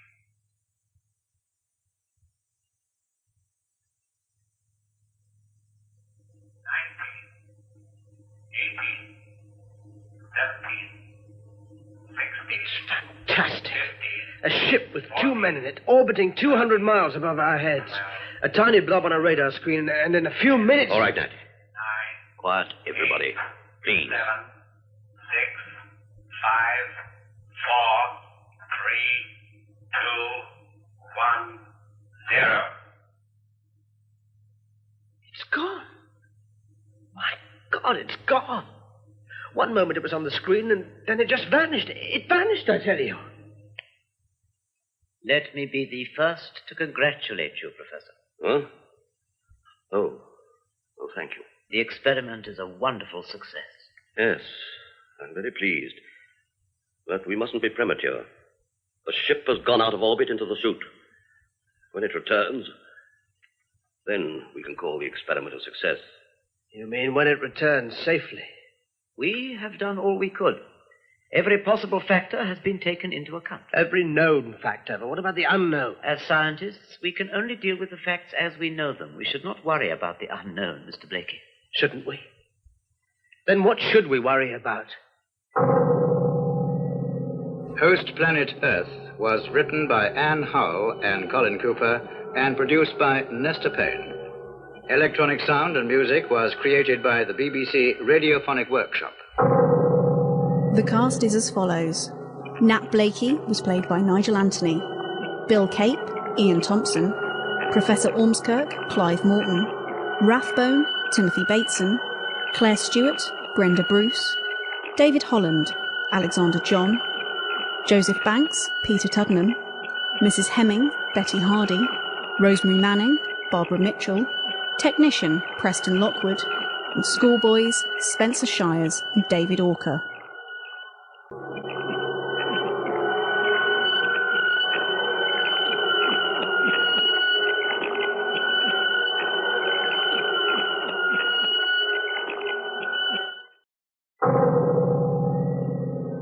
Host Planet Earth, a serial in 6 parts by Anne Howell and Colin Cooper.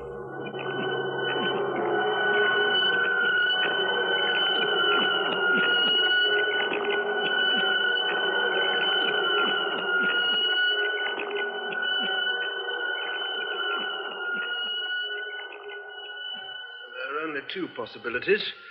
Either stage 3 has been successful and the ship's gone outwards into space, or it's blown up.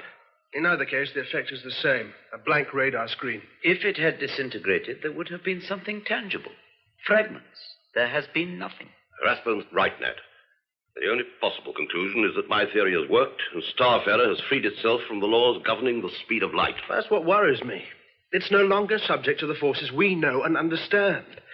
Well, we should have waited until we were absolutely certain. May I remind you that I am conducting experiments in spaceflight, not running a commercial airline. You put 2 men in that ship, Professor Ormskirk. That's enough, Nat. A manned ship was necessary. I take full responsibility, and as far as I'm concerned, everything is going well. You are wrong to antagonize him. All right, so I'm wrong. Professor Ormskirk is a great man, Mr. Blakey, a very great man. Well, that is irrelevant. It is you who are being irrelevant. The point of the experiment was to prove that if you can conquer gravity, you can conquer the other laws as well, including the law that governs the speed of light. This is exactly what Professor Ormskirk has done, and you are criticizing him as if he were an ordinary man. I know he's not ordinary, but the 2 men in Starfarer are. And so are the men who've been taken ill, Rathbone. Friends of mine. Yours too. Ordinary men. 3 of them are on the danger list. They are being well looked after. Oh, sure. No expense spared. Everything that can be done, etc. But what I'm asking myself, what you seem to have forgotten, is why they became ill in the first place. I think we have already discussed... Oh, yes, we've been all through this before. But nothing's been done. Meanwhile, people are dropping like flies. Not only the people actually working on the rockets, but clerks, storekeepers, guards, everyone. Ormskirk should hold an inquiry. Professor Ormskirk has other things to think about. Besides, the evidence is inconclusive. And another thing, this shooting incident. I'm not very happy about that. It was nothing to do with us. I don't believe it. Those guards are armed, and you know it as well as I do. If you have any criticism about the way this establishment is administered, I suggest that you make it personally to Professor Ormskirk. He will not thank you for it. And what are the police doing about it? I'm quite sure the police have the matter well in hand. I'm afraid the superintendent's busy just at the moment. It's very important. It usually is, miss. What is the purpose of your call? You can tell him that we're all in danger. You, me, the whole country. Perhaps the whole world. See if that'll arouse his interest. Oh, I see, sir. You want me to say to the super that the whole world's in danger? Yes. I did hear you correctly, sir. You did. Well, I'm not sure whether it quite comes within our scope, but if you'll wait here, I'll see what I can do for you. Now, let me get this clear. You say the scientists are carrying out experiments which endanger human life, right? Right. I'm no scientist, but I understand there's often a good deal of risk attached to this kind of thing. Mr. Holland has already told you. Yes, Miss Stewart, I know. Nevertheless, I find it difficult to accept the implication that this unaccounted-for sickness is bound up with flights into space. Superintendent, do you happen to know the precise nature of these experiments? I do not. Well, I do. And you can take it from me that... If you please, Mr. Holland. The Stellar Research Establishment may have their rockets on my doorstep, but there's a very good reason for my ignorance. It's called the Official Secrets Act. I'm sure you wouldn't want to incriminate yourself by telling me too much. Superintendent, something's happening to these people's minds. There's some force at work, something intelligent and yet inhuman. A whole village has been subjugated. Subjugated? If that doesn't interest you, how about murder? Murder? A school teacher from Stratton was shot near the perimeter fence. What do you know about it? We came across the body before your men got there. Ah, yes. You didn't happen to see a van driving away, did you? No. A green van going in a northerly direction? No. Who saw it? Who saw the van? We have an eyewitness, unusual in a murder case. Are you trying to tell me that the shooting of Roberts is connected with this story of yours? Yes, I am. Who was he? Who was this eyewitness? A man called Rathbone. I understand he has quite an important post. Oh, yes. He's Professor Ormskirk's right-hand man. Did he see the murder? Unfortunately not. He heard the shot, went to his window, saw the body on the side of the road, and the van driving away. Not much to go on, but more than we usually get. You do know that the guards are armed? Not according to my information. If the bullet came from one of their guns, you could prove it, couldn't you? If we found the bullet, unfortunately it went clean through him. We'd have to search about 5 square miles of Suffolk with a fine-tooth comb. Why don't you? We will, Mr. Holland, if we have to. Do you know that Roberts led a deputation in protest against the rockets? No. Are you suggesting that Roberts was shot because he protested about the rockets? No, because he knew something was wrong, horribly wrong, and was trying to do something about it. That's a serious charge to make against a government department. We're sticking to it, Superintendent.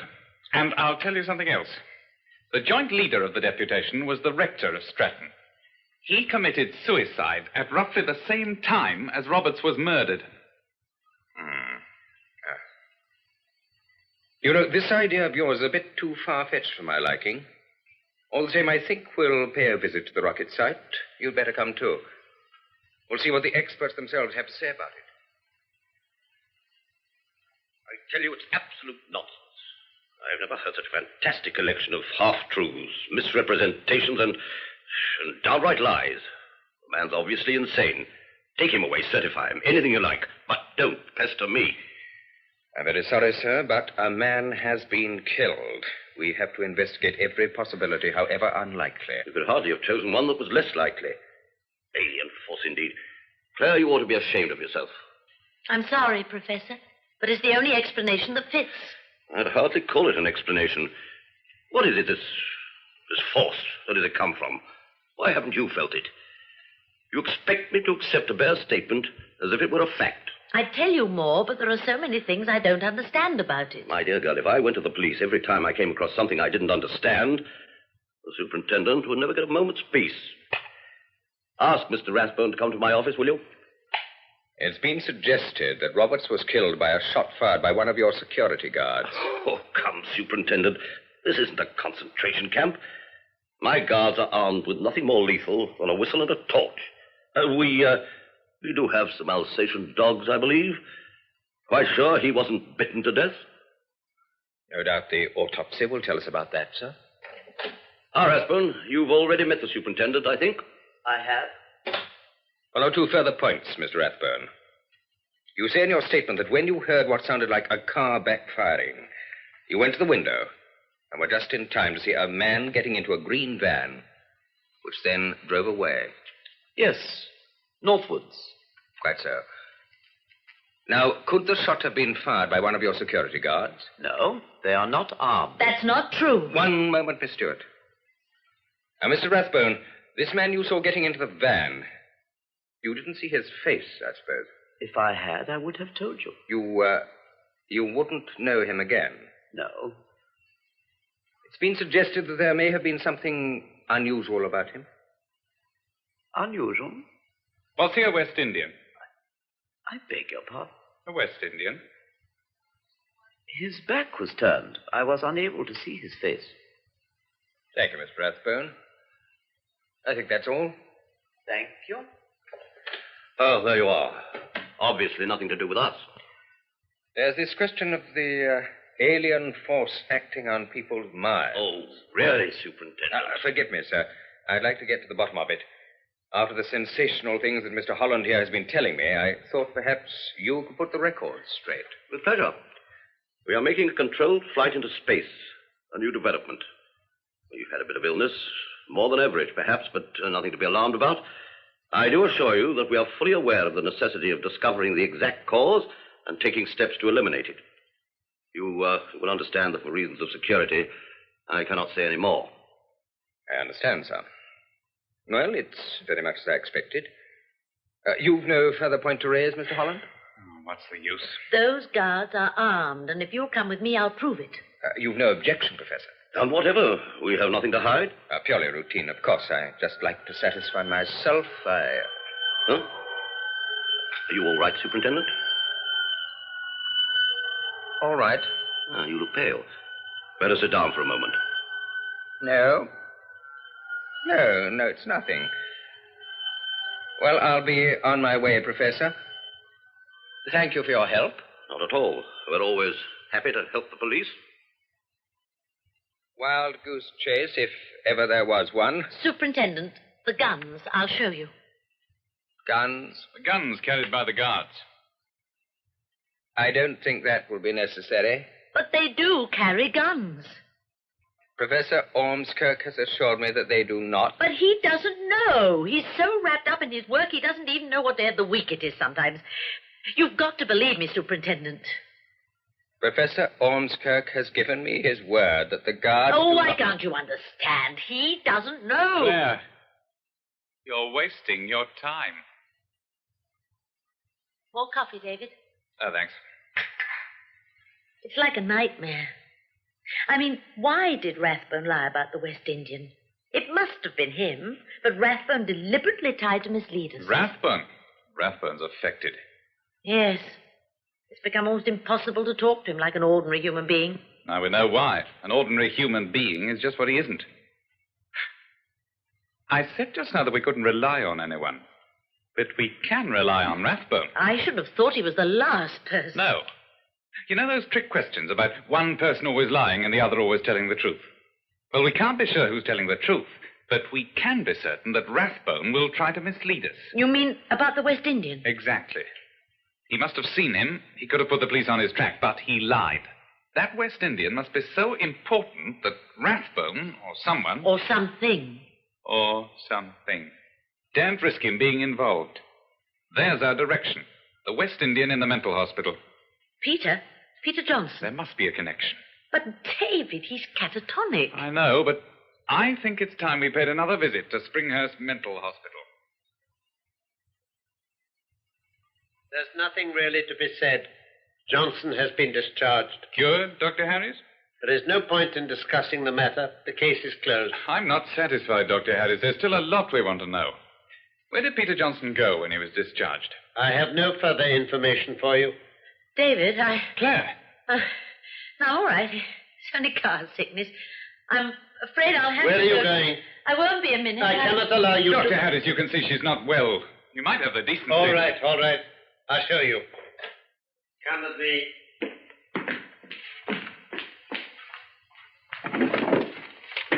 Now, where? Card index, of course.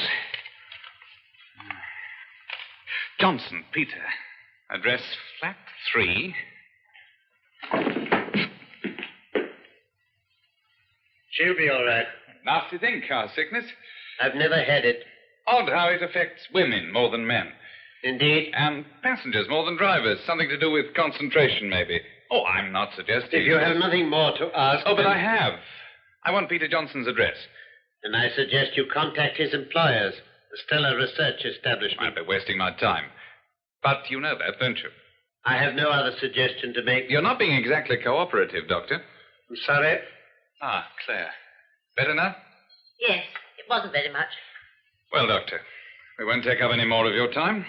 I'm sorry you didn't feel able to give us the information we wanted. But we must have it. Excuse me, I have an appointment. I must bring this interview to an end.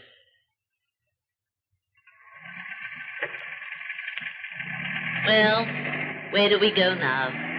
Flat 3, 79 Grimsby Villas, Stowmarket. Peter Johnson was taken there by ambulance yesterday. David, so you did get his address. Uh-huh. I just had long enough to look up the doctor's card index. It was a near thing, though. Taken by ambulance, so he's not cured. Did you expect him to be? No, Smart work on your part. What made you think of car sickness? it wasn't very difficult. It happened to be true.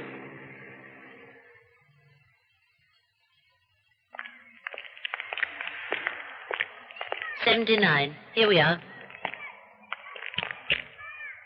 Flat 3, Johnson. How well do you know him? We've passed the time of day once or twice, nothing more. He was very popular. Always had a big smile for everyone. Yeah. Peter. No. Wait. Man, you're going to take your foot out of my door, or am I going to have to kick you out? Don't you recognize me, Peter? You hear what I said to your boyfriend? But it's Claire. Claire Stewart from the rocket site. We're your friends. No friends in that place. Put that knife away, you fool. You from the rocket site, that's good enough for me. Flaming murderers. Right, if that's the way you want it. Sorry. He was going to use that knife. Oh. He's bleeding. Yeah. It's only a cut. Funny. He really didn't seem to recognize you.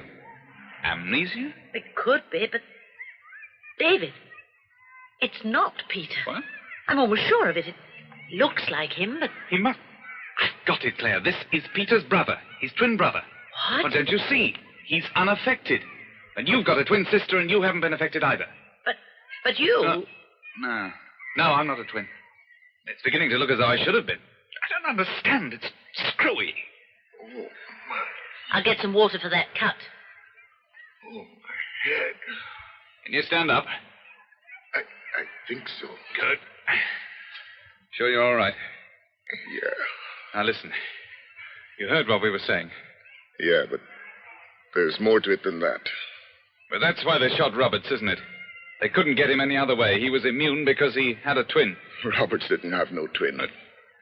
But he was immune, and that's why they shot him. He was too strong for them. Even though he wasn't a twin? Yeah. Seems some people are immune without being twins. And another thing, not every twin is immune. Why? I don't know. There's more to it. Where did you learn this? My brother. He's here? Sure. Sick? Yeah, he's sick. Oh, my head is still... Your girlfriend's a long time with that water. Let's go inside. Yes. Yes, she is a long time.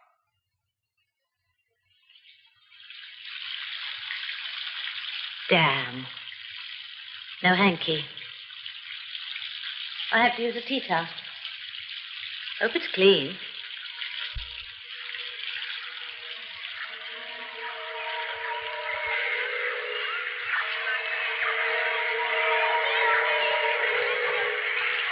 Oh, beautiful.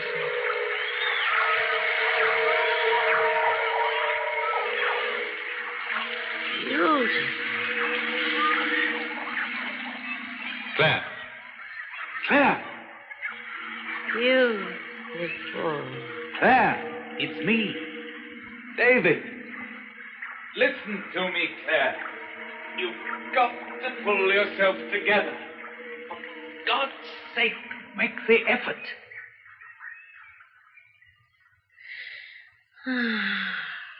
What happened? Oh, David. Oh, a wonderful dream. No, not a dream. Real. Real. Trees, waterfalls, flowers, such flowers. And people, strange, beautiful people. Not human, more graceful. And warm rain. Fine sun. Claire, you're a rational human being. You have a mind of your own. Don't let yourself be carried away by some misty vision. You're so stupid. You don't understand a thing. What's so wonderful about human beings? You think there's no one else in our galaxy? I've seen them, David. Claire! Flowers. Beautiful. Must have. Lily. Water lily. Claire, wake up. Do you hear? Look. This water lily.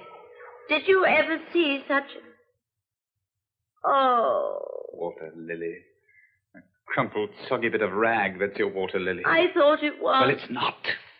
You can see that now, can't you? You can see what a mockery it is, this vision of yours. But how can I be sure?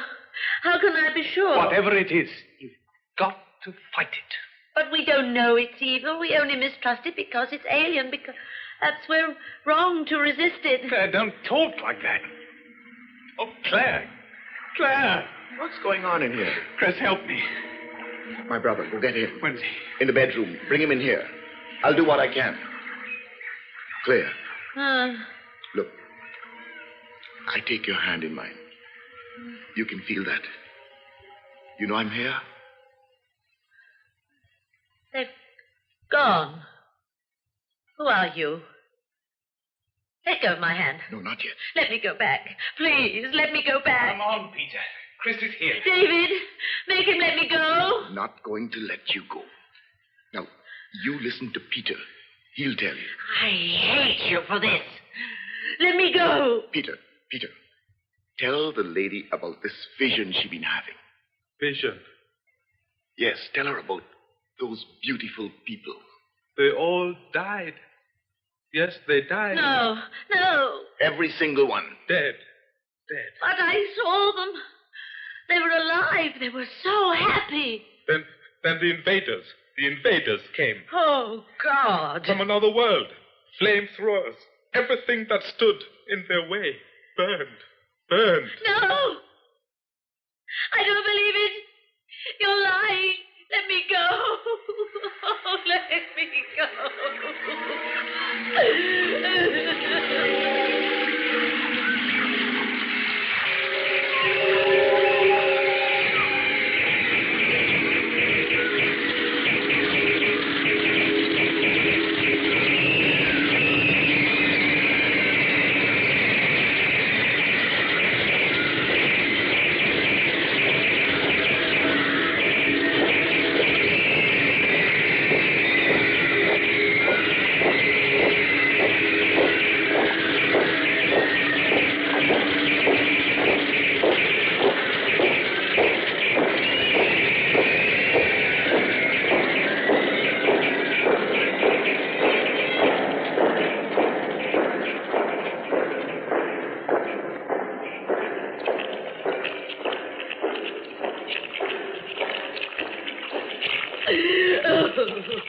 It's all right. It's all right, Claire.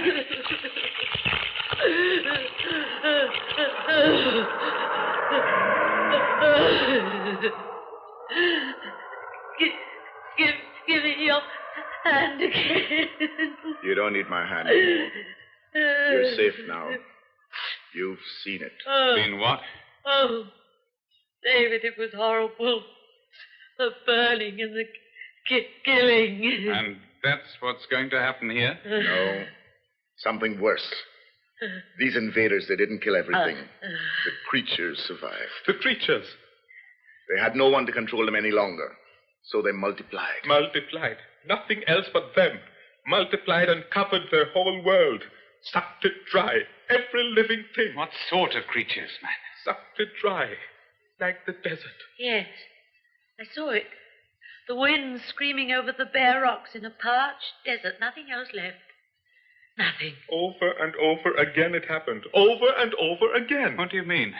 He means when they sucked it dry, they went somewhere else. How? In the invaders' spaceships. What? These creatures forced their way into the spaceships? Then they killed invaders' own planet. World after world. Century after century. Billions of years. Stronger and stronger. But what are they? Guess you'd call them parasites living on other people's worlds, sucking them dry, just like Peter said. God.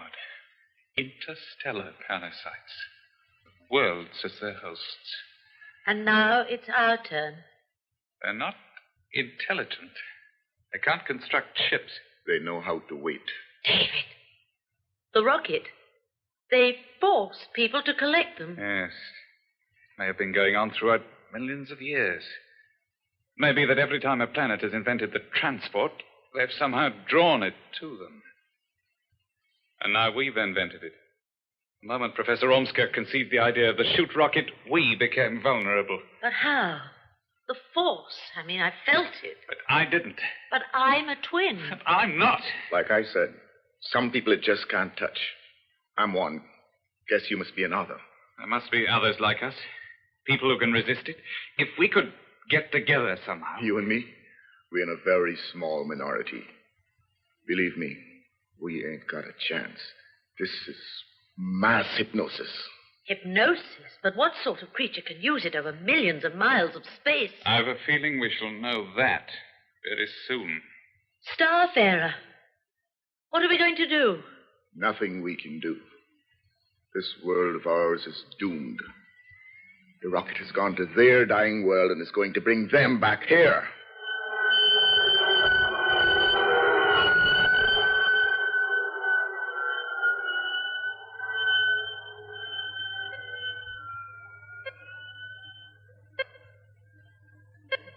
It's back! It's back! What? Come over here. Look at that screen. You may be right. Ask Professor Ormskirk to come to the control room. Tell him stage 3 is about to commence. It looks solid enough. Call them up, Mr. Blakey. Control to Starfarer. Control to Starfarer. Are you receiving me? Over.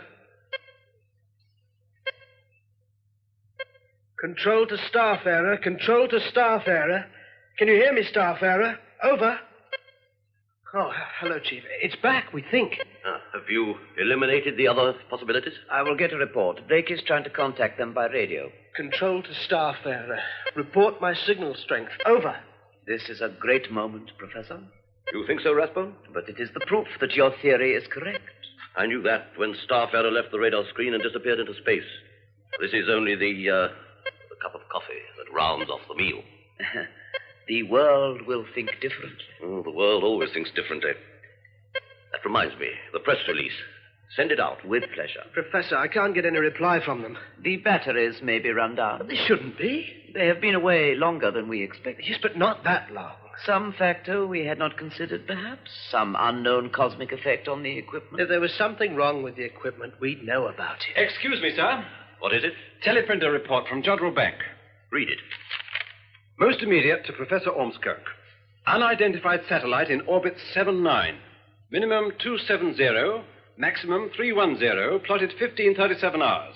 All available data indicate return of your Starfarer projectile. We'll keep informed. Message ends. So, that's it. Nat, turn the speaker on. I want to hear for myself.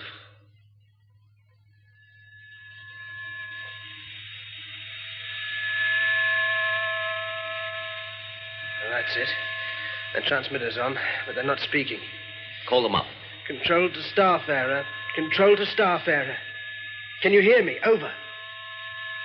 Again.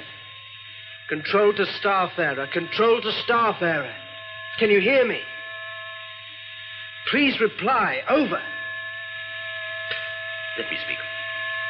Control to Starfarer. This is Professor Ormskirk. Can you hear me? For God's sake, answer me. Answer me. Answer!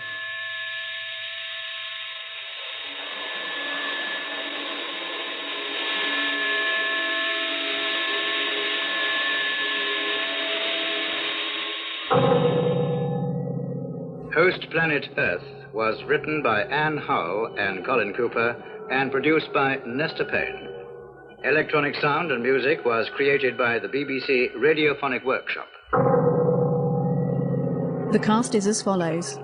Nat Blakey was played by Nigel Anthony, Professor Ormskirk, Clive Morton, Rathbone, Timothy Bateson, Police Sergeant, Anthony Vickers, Claire Stewart, Brenda Bruce, David Holland, Alexander John, Police Superintendent, Duncan Cass, Dr. Harries, Carlton Hobbs, Chris Johnson, Timothy Eichel, Peter Johnson, Barry Johnson, and technician Preston Lockwood.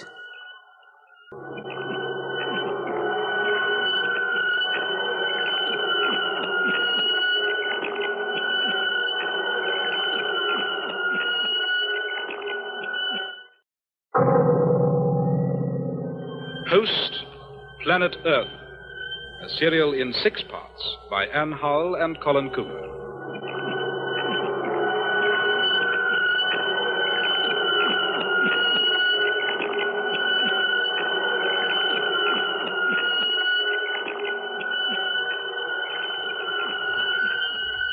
We are now taking you over to the rocket site at Stowmarket, where Audrey Russell is waiting to report the landing of the world's first interstellar spacecraft. Good morning from Stowmarket, where the sun has broken through the early morning mist and thousands of people have gathered to witness what is indeed a most historic occasion. The return to Earth of Starfarer, the British-designed, British-built and British-manned ship, which has staggered the experts of the world by penetrating farther into space than anyone has ever dreamed would be possible. Starfarer is now in orbit some 200 miles above us. Professor James Ormskirk, director of the Stellar Research Establishment and the brain behind the revolutionary shoot theory that made Starfarer possible, expects to bring the ship down in an open space very near to where we're standing. Now, if this is feasible, it will surely demonstrate the uncanny precision of the computerized controls with which Starfarer is equipped. From here, I can see a formidable row of fire engines, ambulances, mobile television cameras, and so on. I can see many well-known faces. The Secretary of State for Air, the American military attaché, the Astronomer Royal is here. There are observers from several other countries, including Soviet Russia, and the Lord Lieutenant of Suffolk. Now, we've heard and read much in the last few hours about the enormous number of new possibilities opened up by this tremendous breakthrough on the part of British science. But what does the ordinary man think of it all? How is it going to affect the man in the street? We'll now go down into the crowds to find out. Excuse me, how do you feel about trips to outer space and back? Are you in favor? Definitely. You think it's a good thing? Oh, yes, definitely. Would you travel to outer space if you were given the chance?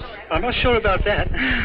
It's been suggested that Starfarer may be bringing back samples of life from other planets, including intelligent beings very similar to ourselves. Would you be prepared to welcome them? Oh, yes, I think so. Unconditionally? Well, if there's life on other planets, we must get to know about it, see what they're like. That's what I say. I mean, we don't know till we've seen them, do we? Would you be put off if they were different? If they had tentacles instead of arms, that sort of thing? Well, I expect we'd seem funny to them. Live and let live, that's what I say. Takes all kinds to make the universe. And speaking for myself, I would be very happy to welcome any visitors from another planet. That's right. What about you, madam? I think it's wonderful. Oh, you're from London. Have you come down specially here to see the landing? Oh, no, we come up to see my sister. So we thought, well, while we're here, we might as well come along and have a look. Are you proud that Britain is the first in the field? Well, I was against it at first. You know, interfering with God's creation and all that. It didn't seem right. We got our own world to worry about, and it didn't seem right not to go messing about with other people's. But now I've been and seen for myself, I've changed my mind. Thank you. May I have your opinion, sir? Oh. Are you prepared to support interplanetary relations? Oh, certainly I am. I brought along a selection from our literature to present the first arrivals from another world, if we should be lucky enough to see them. May I ask what selection you've made? Shakespeare, Keats, John Donne, Bacon, Johnson... Ben? Doctor. Oh, pretty representative selection. I've tried to pick out the very finest flowers. Why are you doing this? I think it's the quickest way to let them know what sort of people we are. The key to human character is to be found in our cultural heritage. But what if they don't speak English? Oh, well, that will be a drawback. Of course, I think it can be overcome. Thank you. Now, you, madam, what are your views? Professor Ormskirk must be amply rewarded for his services. I think he should receive a peerage in the next birthday honours, even if it's only a life peerage. Well, we're always handing out honours to pop stars and sportsmen. Let's give something to the scientists for a change. You obviously have a very high opinion of Professor Ormskirk. I think he's a genius. And at this moment, he must certainly be the happiest man in the whole world.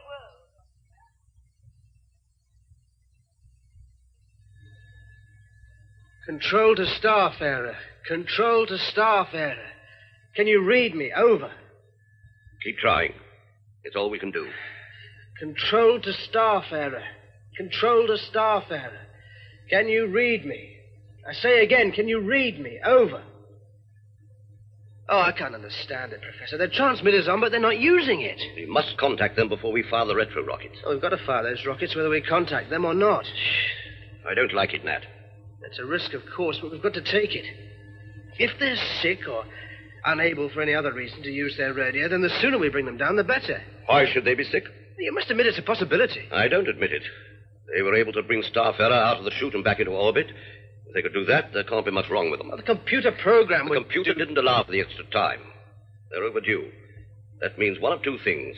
Either the computer program broke down, or they deliberately broke it.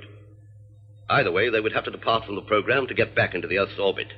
And that means that at least up to entry, there was nothing wrong with them. Professor? Yes, Rathbone? The Prime Minister's PPS wants to know the latest position. Tell the Prime Minister's PPS to go to hell. We shall have to say something. Very well.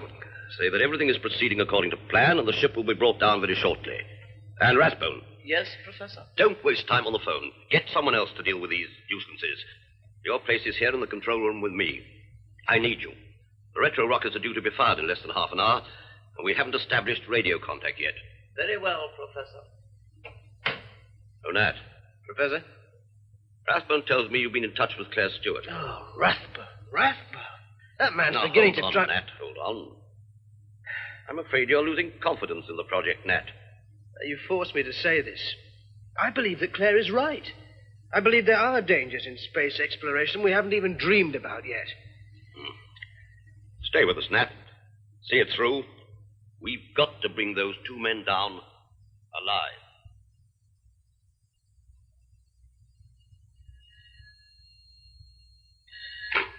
Yes? Claire? Nat, what's happening? We can't get radio contact. That's bad. We're going ahead with the retro. Can't you stop them? I can't, Claire. It's fantastic. I can't get anybody to realize just how serious this is. David's gone to see the Minister of Defense. Oh, will he be able to convince him? He's got to. Can you ring me again? I don't know. They seem to be watching me. Listen, Nat.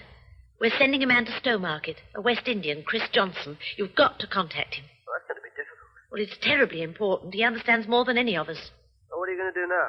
Follow David to the Ministry of Defense. I'm taking Johnson's twin brother. If he can't make them see the danger, no one can. Well, how? Well, Chris will explain when he sees you. Oh, look, I must get back. Rathbone's suspicious. Good luck, Nat. And you.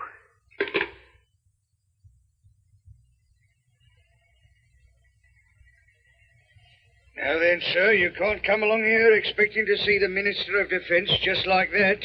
You'll have to go through the proper channels, same as anybody else. You go and write a letter asking for an appointment. That's the way to do it. Look, man, I've told you, I haven't got time. Ah, well, the Minister's a very busy man, too. You can't expect him to give up his time to every private citizen who wants a word. Why, even VIPs have to make an appointment. Some very important VIPs, too. I've got to see him now before it's too late. I'm sorry, sir, I can't help you. David! Claire, thank God you've come. Chris catch his train? Yes. He promised to ring as soon as he gets to Stowmarket. David, they're running excursion trains. They're treating it like some kind of entertainment. It's too horrible to think about. Don't think about it. We've got to find a way of getting the minister to see Peter. If he can be made to understand. I'm afraid Peter's worse. I've left him in the taxi. You'll have to help me with him, David. All right. Commissioner, there's a sick man. Would you mind giving me a hand? Oh, dear, oh, dear. Collapsed, has he? Let me help you. Easy now. Now, take it easy, old man. That's the way. I'll get a chair for you to sit on, then we'll call the Red Cross and... Here, where are you going? Sorry, can't stop to argue. Here, come back. You come back here. Why can't you get him? You must find him. I cannot be kept waiting. What do you want? To see you, Minister. Have you an appointment? There wasn't time to make one. Charles, come in, will you? You've got to listen to me, Minister. Show this gentleman out, Charles. The world is on the brink of a catastrophe. I have proof. Please be quiet. The minister is on the phone. And I'll wait till he's finished. Now, look here. I don't care where he is or what he's doing. I want Professor Ormskirk brought to the telephone, and I want him brought quickly. That isn't a request, it's a command. Is that clear? I shall expect to hear from you within 5 minutes.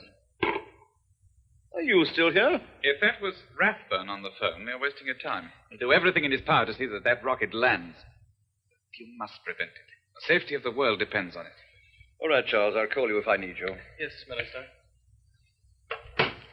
Now, who exactly are you? My name is Holland. I'm a reporter. And this is a story. Began that way, but it's a lot more now. You've got to believe me, sir. I'm pretty certain that rocket contains parasites which will spread over the face of the Earth and consume it. Parasites? It's their only function, their only means of staying alive. They'll gorge themselves until there's not a living creature, not a blade of grass left in the world. Do you have any proof? Yes, it's here in these papers. But there's no time, sir. The rocket must be destroyed before it lands. You must give the order immediately. Destroy it? Look, sir. These creatures are radiating a force, and it's spreading. A force? Well, I can only describe it as a kind of hypnosis. There's a West Indian outside. Will you see him? He's highly susceptible to this force. He seems to have some visionary powers. ESP, telepathy, call it what you like. If I can't convince you, I'm sure he can. Very well, I'll see him. I spent half my life listening to people who think they have visionary powers. One more, isn't it? Now, fire retro rockets 1 and 3.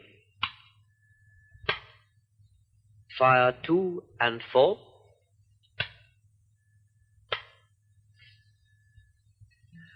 The rocket's all gone, Chief. Good. Good. And now the long wait. Yes, the waiting. The worst part of all. This is Audrey Russell from Stowmarket.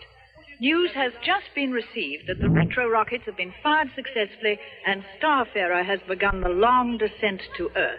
Indeed, the news is spreading out here amongst the crowds, and the excitement amongst the assembled onlookers is mounting second by second. The police are finding it difficult to control the crowds as they surge forward to the estimated point of landing, or EPL, as the technicians here call it. 1 or 2 arrests, I'm afraid, have had to be made, and one policeman who tried to prevent a man from climbing over the protective wire fence was manhandled by the crowd. He was bruised and shaken and unfortunately had to be taken to hospital. Meanwhile, speculation has been growing about the 2 astronauts. People have been asking, why has no official statement been released? Radio contact has been possible for several hours. Why haven't we been told how they are? Has anything gone wrong? Well, we don't know. We can only wait until Professor Ormskirk and his team of scientists choose to release the information the whole world is waiting to hear. Surely, it can't be long now. Try. I can't take a sick man as proof. He has moments of coherence, when he can communicate this vision, when he can make you see. Mr. Holland, you can't expect a minister of the Crown to take action on the strength of the vision. I have a theory to back up the vision, and some evidence to back up the theory.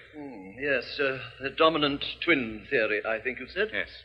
Briefly, it means that the only people with any chance of resisting this force are the dominant members of pairs of twins. And resistance seems to have something to do with being left-handed as well. The picture's not very clear. You're asking me to believe a lot, Mr. Holland. It's the only explanation that fits the known facts. Planets do become barren. Worlds do die. And it's going to be our turn next. You mustn't think me unsympathetic. I assure you I'll keep a very close watch on the situation at Stowmarket. If there are any unexpected developments when the spacecraft lands, you may rely on us to take appropriate action. But it may be too late then. Starfarer must be destroyed now. Mr. Holland, you must realize what an impossible demand you are making. However, I will alert military and Air Force units in the vicinity. But don't you see what... I repeat, I am prepared to take action. But not until we have a chance of seeing and recognizing our enemies for what they are. It's still possible that these visitors, if indeed they exist, will turn out to be friendly. Are you willing to take the responsibility of ordering their extermination before we have even seen them? Not to mention the unfortunate astronauts. I'm not, Mr. Holland. Such an action on the part of Her Majesty's government would be quite unacceptable in the eyes of the civilized world. But I'm afraid that's all the time I can give you. Thank you for coming to see me. It's landed. The spacecraft has landed. It's lying in an open space only a short distance away, a marvelous piece of work on the part of the scientists. And everyone is making their way to this beautiful, gleaming, cylindrical object lying so serenely on the green grass of Suffolk. It's hard to realize that it's traveled many millions of miles through space. The crowd is moving forward, getting in the way of the ambulances and the firefighting appliances. They will not now be needed, it seems, a fact for which we are all profoundly grateful. I can see the director of the project, the distinguished physicist, Professor Ormskirk, his white hair blowing untidily in the breeze as he's jolted across the field in an open Land Rover. This must be a great moment for him. The enthusiasm of the crowd is absolutely tremendous. This is the cup final, the coronation, the last night of the proms, all rolled into one vast spasm of excitement. This is the kind of welcome that's usually reserved for screen actresses and pop stars. But the two astronauts, they're playing it very, very cool. Not a sign of them yet. Obviously, they're delaying their appearance until the very last possible moment.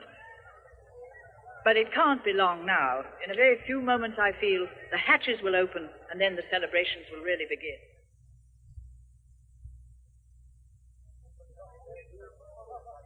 Rathbone, keep those damn people away. Stand back, please. Stand back. Inspector, can't you control them better than this? We hadn't expected so many. I've sent for mounted reinforcements. I hope they get here soon. Get those hatches open, will you? Hurry, man, hurry. We're doing our best, Professor. They should have opened it from the inside. I know that, you fool. Where's that ambulance? Standing by, sir. Oh, thank God it won't be needed. Yeah, it's open. I'm going in alone. Keep those photographers away. This is the peep show.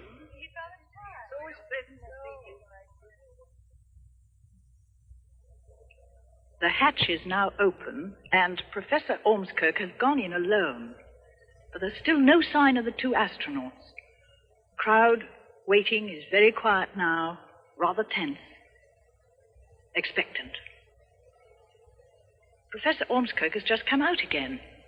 He's signaling. He's signaling to the waiting ambulance men. I'm afraid something has gone very wrong. Now 2 stretchers are being taken to the spacecraft. What can have happened? We shall soon know. I'm afraid they... What is it, sir? As far as I can see, they're dead. Both dead. Dead? But I what don't know, Nat. I don't know. Here they come. Oh, my God. Get them to the medical center, quickly. I must go in. Not yet. The instruments. No, Rathbone. Nat, close the hatch. Lock it. Inspector? Yes, sir? I want as many men as you can spare put on constant guard. No one is to approach the ship. No one. Is that clear? I'm a bit short of men, sir. And if they have any difficulty, they will be reinforced by our own security guards. Though I need hardly remind you that my men still have their normal duties to perform. I'll see to it, sir.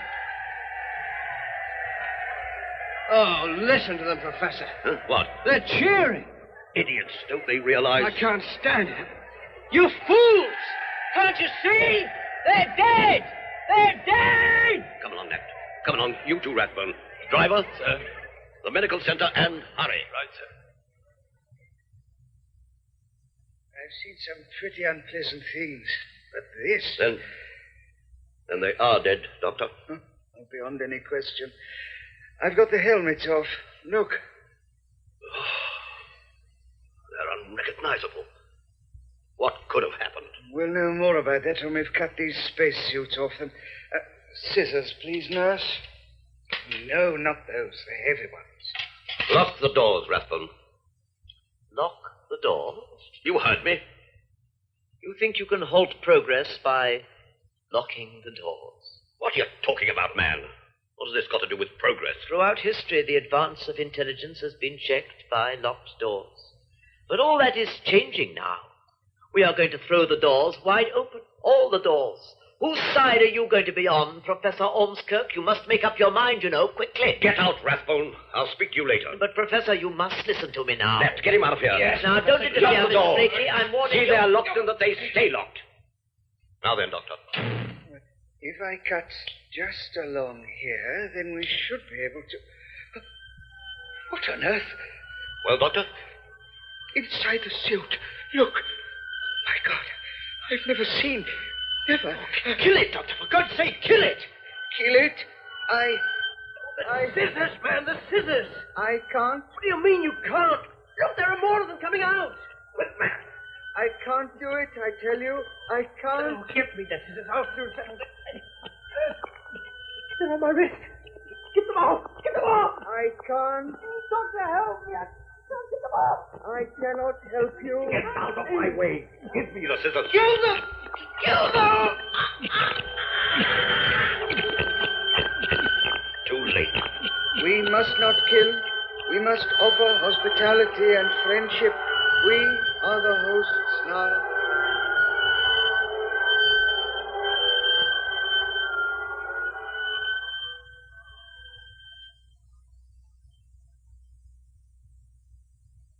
Charles, I must get hold of Ormskirk. I'll keep trying, Minister, but no one up there seems capable of giving us a coherent report. I'd better go and see for myself. Get a helicopter laid on, will you? Or in this fellow Holland. I want another word with him. Very good, Minister.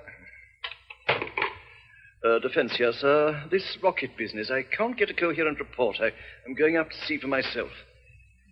Yes, the chiefs of staff have been alerted, just in case.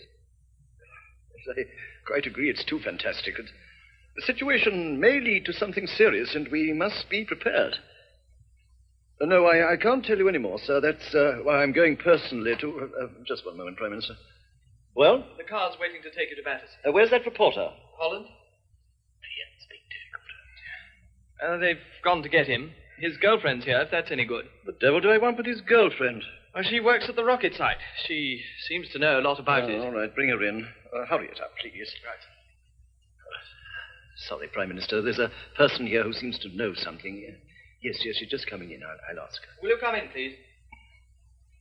Young woman, I have the Prime Minister on the phone. If you know anything at all about the situation at Stowmarket, tell me at once. We know that the 2 pilots are dead. Some living creatures were in the spaceship. There are some casualties. In heaven's name, what are these creatures? We don't know much about them yet. They're hairless, legless, and slimy. If you can imagine something about 5 times the size of an ordinary leech. Leech? I've never seen a leech in my life. And they kill. Well, sir, there's no doubt the ship seems to have brought back some highly dangerous creatures. Yes, I think we'd better wait until I've seen them for myself. I'll report to you as soon as I get there. Goodbye, sir. I don't understand. Surely the police and the security guards between them can handle a few legless, hairless, leech-like, whatever they are. The force is too strong. It's some sort of hypnotic power. Hypnosis? How do we fight that? How about the Department of Psychological Warfare? At any other time, that would have sounded funny. All right, get through to them. Ah, Mr. Holland. I came as quickly as I could. What news? First of all, I better describe these creatures. I've done that, David. Well, then, they've multiplied fast. Unbelievably fast. They've occupied the whole of the medical center. Oh. Luckily, someone had the foresight to lock the doors, and it seems they aren't very good at opening doors. But it's only a matter of time before they get out. Casualties? No figures.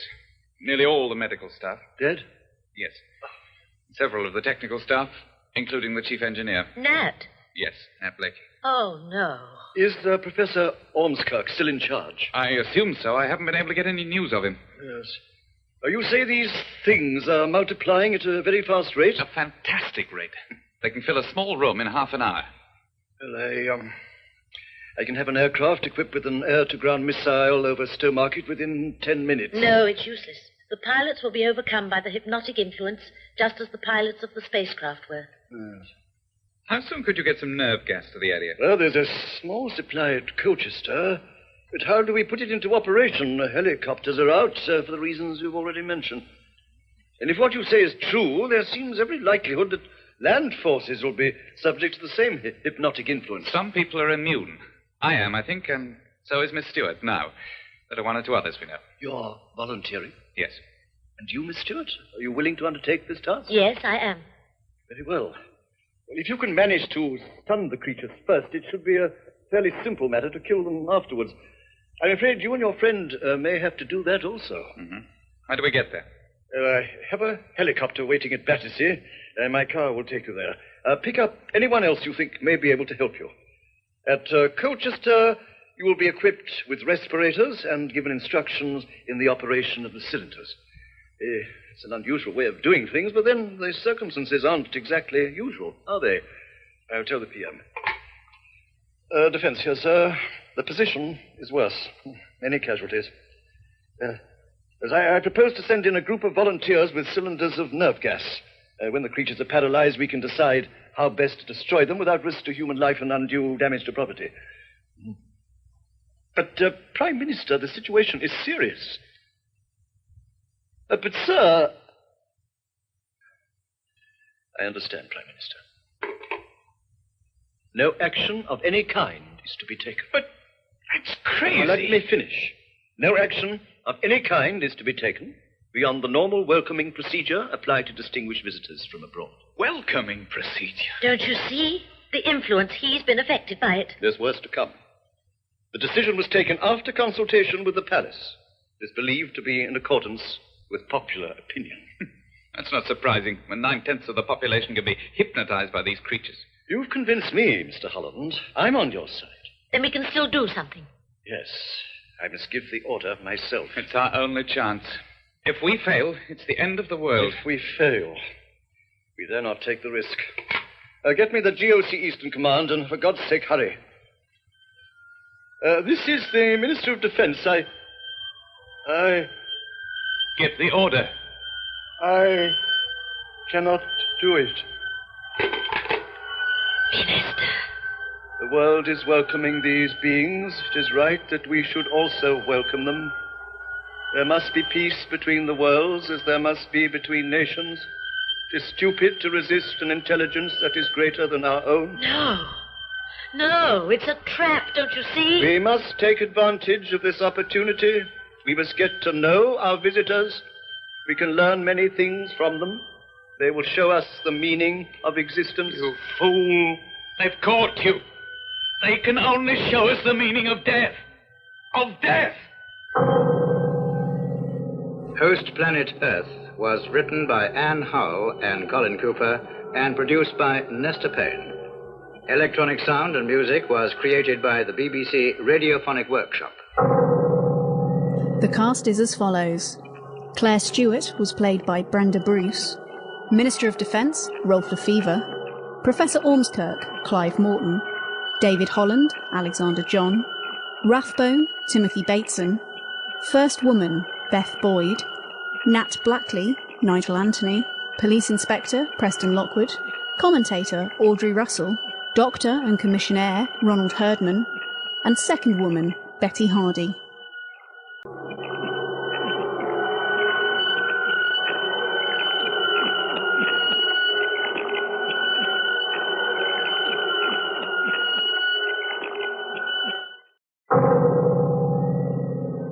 Host Planet Earth, a serial in 6 parts by Anne Howell and Colin Cooper.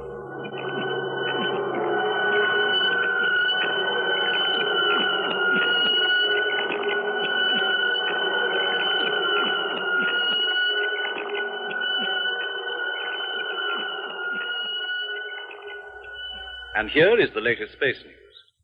The arrival of the first visitors from outer space has been greeted with scenes of unprecedented enthusiasm in all parts of the world. Among the many messages of welcome is one from the President of the United States. A U.S. Navy helicopter delivered it at noon today at the Stellar Research Establishment, Stowmarket, where the visitors are being entertained by scientists before traveling to London, where they will attend an official reception at the Guildhall. In London today, a small gang of masked men broke into the premises of the Stellar Research Institute at Bloomsbury. Valuable scientific records and data were destroyed by a series of explosions. Units of the London Fire Brigade are still fighting the blaze started by the saboteurs. The director of the Institute, Professor Ormskirk, was not available for comment, but in a prepared statement from 10 Downing Street, the Prime Minister referred to the incident as an act of vandalism directed against further interplanetary communication, and said that the offenders must be brought to book and punished with the utmost severity. He went on, "In the atmosphere of friendly welcome prevailing throughout the world, It is intolerable that a tiny minority of extremists should seek to impose their will Turn it off. upon the huge Turn it majority off. of... I've been there. I've seen it, I tell you. They're killing people. We know, Chris. Crazy. The ground is littered with bodies. They're not all dead, though. Quite a lot are only unconscious. They just collapsed, sort of moaning, and they went quiet. I got out as quick as I could. It was lucky for Chris you did. All the others were walking towards Stowmarket. He was the only one walking away. The only one, so I stopped. David. Claire, I want you to meet Don Wells, ex-commando, explosive expert, and chief participant in the recent highly successful demolition job. Oh, pleased to meet you. We've just heard about it. It was on the space bulletin. They didn't say it was highly successful. You can take it from me, it was, thanks to Don. Tricky job it was. Had to use short fuses. We was lucky to get out in time. What did they say on the radio? Something about valuable records and data being destroyed. It's an understatement. Every drawing, every photograph, and every scrap of paper that could help them to build another rocket is gone. And every piece of equipment damaged beyond hope of repair. Yeah, you wouldn't recognize the old place. The professor's life work. I know. We can't be sentimental. We had to do it. Or there'd be more rockets going out, bringing back these hideous creatures. Well, there's still the equipment at Stowmarket. That brings us to our next operation. Yeah, it sounds a bit of a tall order, that one. I know, Don. But there's no alternative. Not only the aliens themselves, but the equipment, the whole installation. If we don't, they'll never let us off the hook. They'll hang on to us like... Say it, man. Like leeches. Like leeches. They can make their influence felt over hundreds of light years. Well, there's a possibility that we can send spaceships to pick them up. They'll never leave us alone. We've got to destroy that possibility, once and for all. Once and for all. Only a matter of time before somebody or other finds the secret once again. But we've got to have breathing space. Time to find a way of counteracting this hypnotic force. How much breathing space?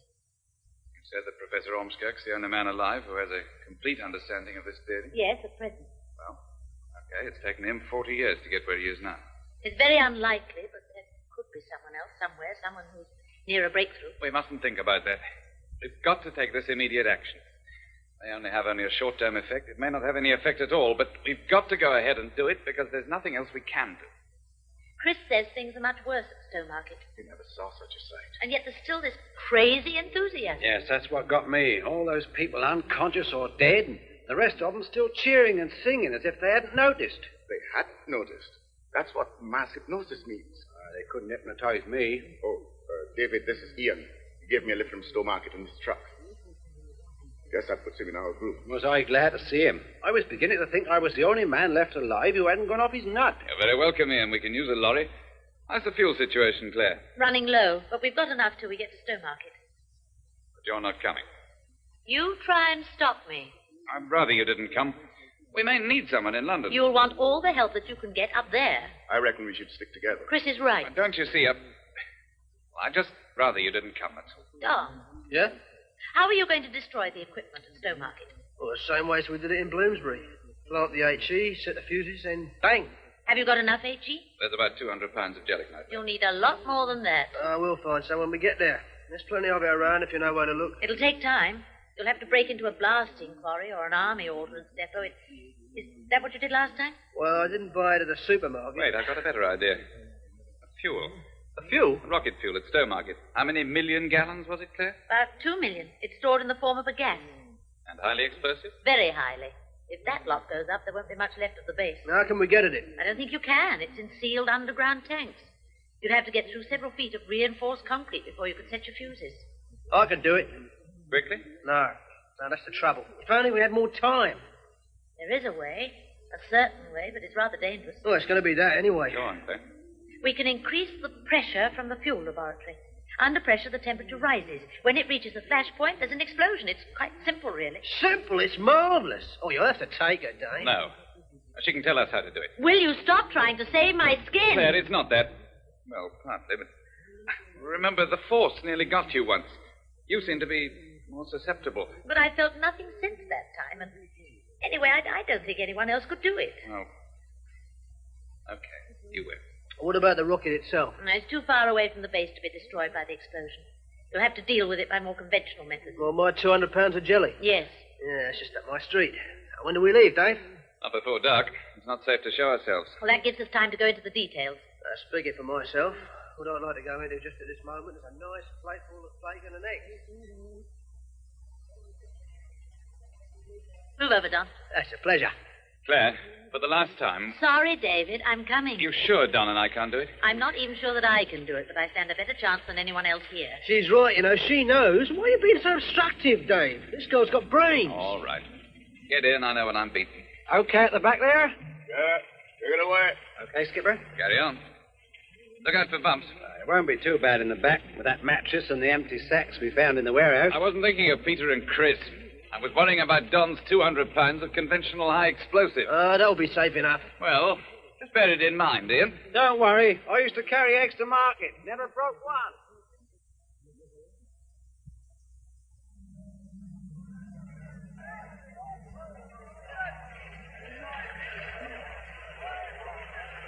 This is it, the Stellar Research Establishment. Listen. What are they shouting? Sounds like welcome to our friends. Well, one thing's for sure, they don't mean us. Will the guards let us in? It's unlikely. I have to get in somehow. This is what we're going to do. Claire and I'll get out here.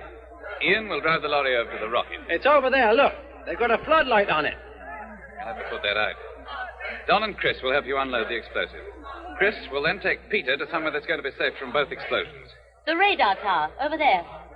Anyone in it? I can't see any lights, so I suppose they're all celebrating, if that's what you can call it. It's inside the perimeter fence. Yes, but it's a long way away from the fuel tanks. It ought to be safe. I can't think of anywhere else. Have to risk it. When can we start on the rocket? As soon as possible. Don't waste time. Get it done, then make for the radar tower. They had guards round the rocket. There aren't any there now. Yes, there are. I can see them lying around.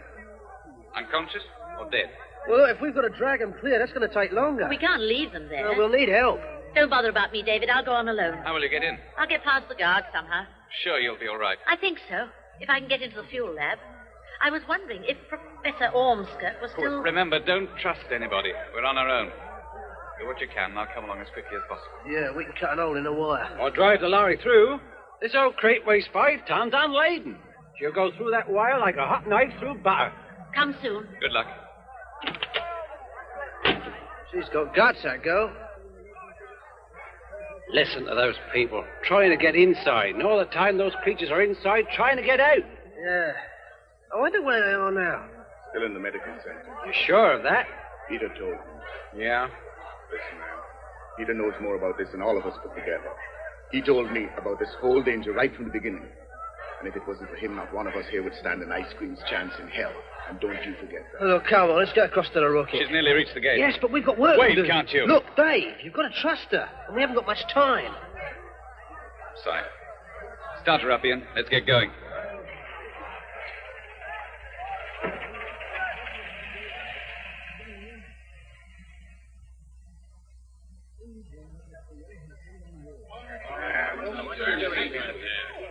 Welcome to our friends. Will you let me in, please? Here's my pass. You heard what I said. Welcome to our friends. Don't you recognize me? I recognize you, Miss Stewart, but things have changed around here. Either you're for them or you're against them. If you're against them, you can't come in. Those are my orders. Orders? Who gave you those orders? Who gave them to you? My orders are clear. Oh, nonsense. Open the gate and let me in. Why should he let you in? He won't let us in. That's right, he won't let us in. I work here. I have a right to go in. She works there. Oh, you work there, do you? Welcome to our friends, then. Welcome to our friends. Welcome to our friends. Welcome to our friends, Miss Stewart. Welcome to our friends. Welcome to our friends.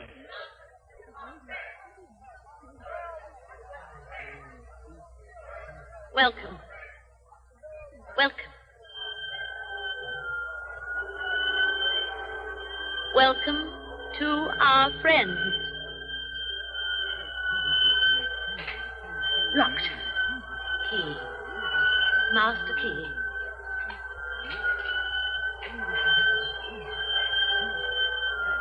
Behind that door. Oh, welcome. Welcome.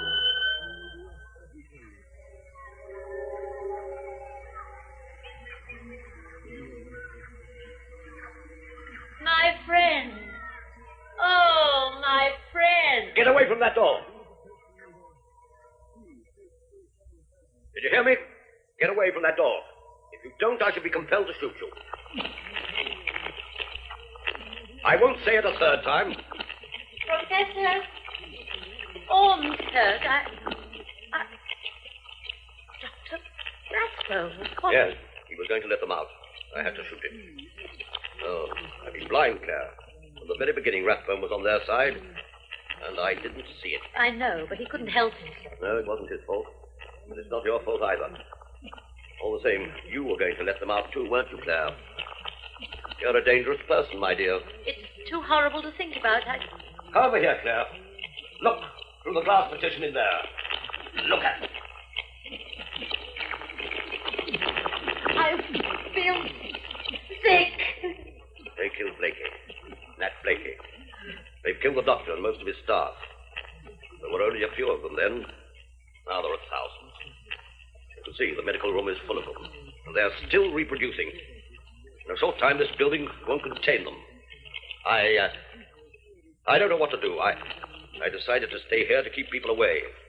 People like Rathbone and you. They'll be pointless very soon. They're eating their way out. And when they get out, they'll spread over the whole earth. They'll kill every living thing. What they can't hypnotize, they'll overcome through sheer force of numbers. There's no hope for any of us, Claire. No hope. Sir! In here, David. Get back. I won't hesitate to shoot. It's all right, David. He's not affected. I was so wrong to think that he could ever... What's this, sir? I thought you were under this damnable influence. I was, for a moment. But I can shake it off if I have help. It's all right when David's here. Huh? You better stay until we can find some way of destroying these creatures. We have a plan. Seen what you're up against? Take a look. Good God. The medical room won't hold them for much longer. If you look closely, you'll see that they're already eating their way through the door. But it's metal. That, no doubt, is why it is taking them so long. When they've got through that, there's only the outer door to stop them. There's also the danger that some of the crowd will break in and help them. There seems to be no limit to what people will do under this influence. What is your plan? Part of it's already succeeded. Destroyed the technical data at Bloomsbury, together with the instruments and other equipment. Go on, please. 2 men are at this moment preparing to blow up Starfarer. At the same time, Claire and I are going to ignite the rocket fuel, which she tells me is stored in underground tanks. This your idea, Claire? David, but I agree. It'll blow the whole site to pieces, practically. Well, let me get this clear, Mr. Holland. You're hoping that when there is no longer any possibility of sending out further rockets, the aliens will withdraw their influence. Yes. At the same time, of course, we kill all the alien creatures that have already arrived. I'm sorry, Professor. I know it means your life's Please, work. Claire. Give me credit for a little understanding. Now, I've been a vain and selfish man in many ways. You see what my folly has led to. But now there's no question of preserving the equipment and the data. Everything must be destroyed. Everything. I'll do what I can to help you. Thank you. In fact, you'd better let me carry out the whole operation. I can manage it. Can you? I doubt it. You'll have to remain in the fuel lab until the critical temperature has been reached. Then, and only then, can you lock the controls and run for your life. At that time, it may be too late. On the other hand, if you lock the controls and leave too early, the explosion will never take place. If it's got to be done, I'll do it. I don't question your determination. What I do question is your technical knowledge. Not really your department, is it, Claire? You've never worked in the fuel lab? What, for instance, is the critical temperature? Well, anyway, the automatic alarm will come into operation. My dear girl, the automatic alarm operates before the critical temperature is reached. No, I think you'll have to let me do it. But... Not another word. I am still in command, and that is an order, Claire. You and Mr. Holland will stay here until the alarm system goes off, in case any person is deluded enough to try to release these monstrous creatures. Take this pistol, Holland. Very well. But I'm the one who's going to the fuel lab, and I'm going alone. I do not care for these heroics. You must take Claire to the radar tower. Look! They're breaking through. Quick! Out the door. It's not going to hold them. We must get to the fuel lab at once. Follow me.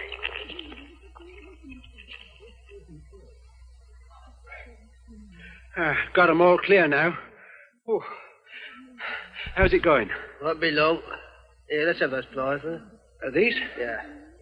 Dave get through okay? Yeah. He and the 2 colored boys. They made it to the radar tower.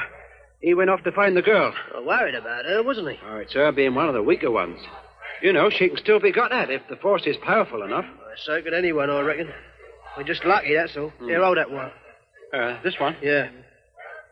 Where'd you learn all this stuff? Wartime. Commando unit. I was in a Dieppe landing. Ooh, right shambles that was. Makes his life look like a Sunday school treat. Don't you kid yourself. The fate of the world hangs in the balance. Yeah?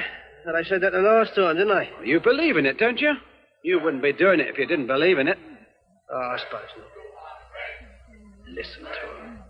Welcome to our friends. Some friends. You ever see one of them old films, Don? What films?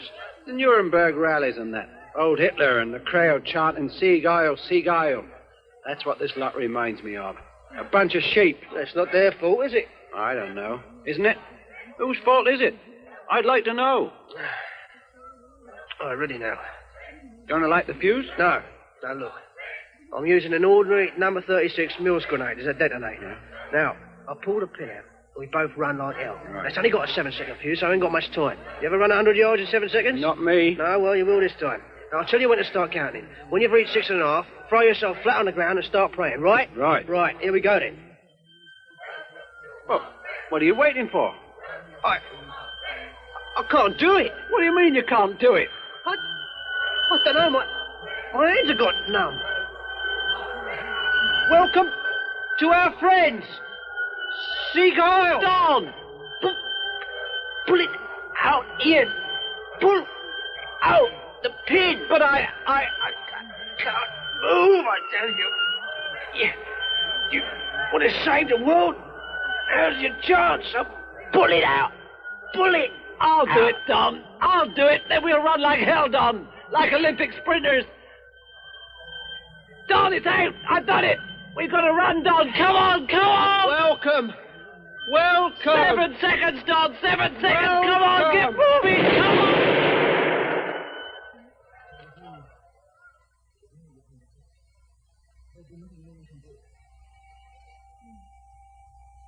David, I hope they got clear. Don's no fool. Unless... How long now? Hard to say. I've never done this before. You don't still feel... Oh, no.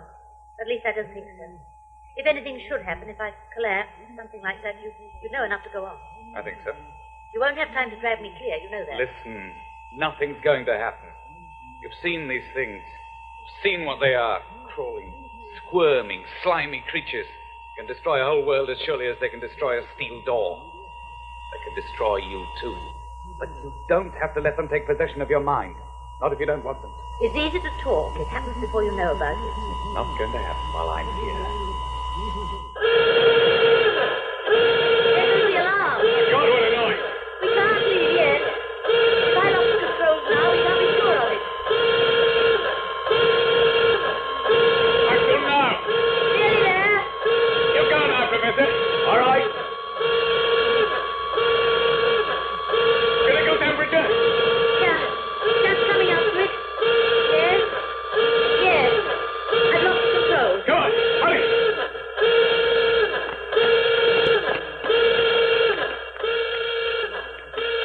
David. Look. I'm broken out. We're surrounded. Get back inside, quickly. We can't stay here. Those cylinders. What's in them? Carbon dioxide. David! They're closing in. Carbon dioxide. You open the nozzle too far. Instead of gas, you get freezing carbon dioxide smell, right? Yes, and it's so cold that it burns you. If we can blast a path through them, we've got a chance. David! I'm afraid. Come on! Hurry! They're going to get behind me! David! Keep going! Keep going!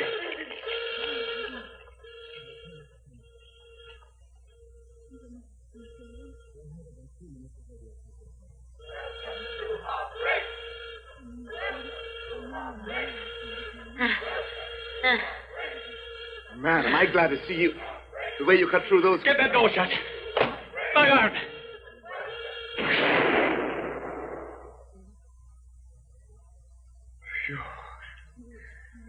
All right, Claire. Yes. You've done it, man. You've done it.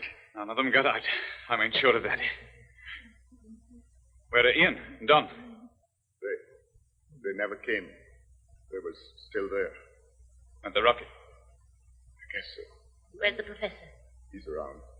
Wanted to be on his own. He looked kind of lost. He must have gone up to the top. I'd better go and look for him. Peter's still the same. Still the same. No change. David, please come up with me. But, Peter... It's all right. Let's find Ormskirk.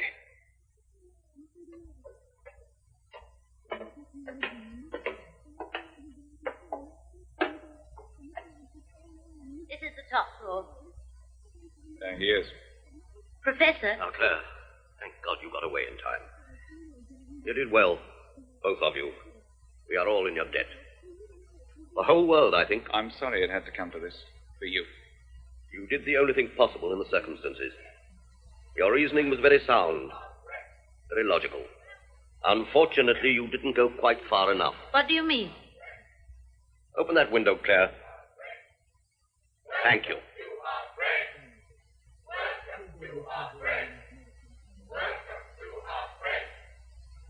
Listen to them. Listen carefully. They're still chanting. Welcome to our friends. I believe that is what they're saying, isn't it? So they're still... They are still in the grip of the Force.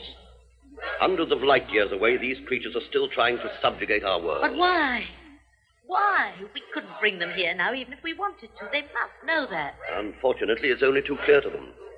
It is because there's still hope for them that they're continuing to exert their influence. I don't understand. I do. You are very perceptive, Mr. Holland. May I trouble you for the return of my pistol? Thank you. No. You see, Claire, they have made me their ally. When I escaped from the medical center, I thought it was a miracle. There was nothing of the sort. The rocket installations have been destroyed, but the knowledge remained in my brain. Another Starfarer can be built. But you'd never be persuaded to build it. Can I be sure of that? But other scientists are working along the same lines. It's only a matter of time before the knowledge becomes common property. Time is precisely what I'm hoping to gain. There may be enough time to find an antidote. An effective line of resistance. I can only hope so. You don't even know whether they'll withdraw the influence. They are not capable of conscious choice. I attract it as long as I'm alive. So you see, there is only one logical course of action open to me. In any case, my work is finished.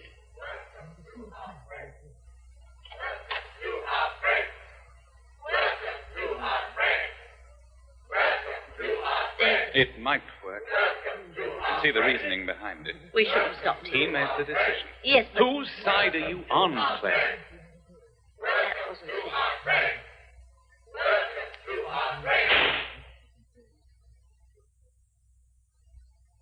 They've stopped chanting. Look. They're turning away. The crowd's breaking up. It's incredible. But I believe it's worked.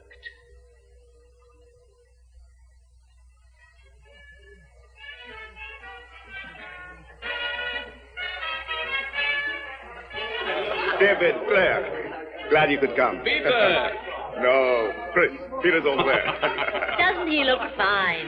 And there's Harry Benson, too. It's wonderful to see him looking so well again. I must go and speak to him, David. Don't be too long. What will you do? Come over and break it up? I shall do just that. Hey, you know, we just had a complaint from the woman next door. A complaint? Yeah. She's been complaining about an alien invasion. That's what she calls it. What did she mean by that? She just don't appreciate good music, man. I guess that's what she means. Hey, come on inside.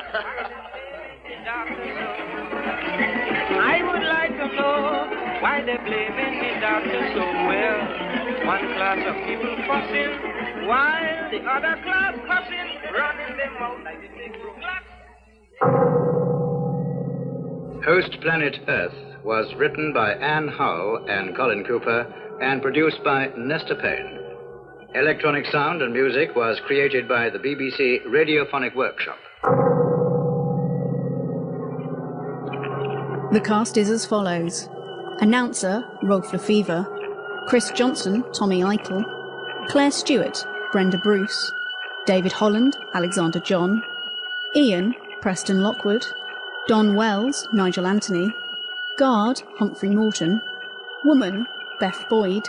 and Professor Ormskirk, Clive Morton.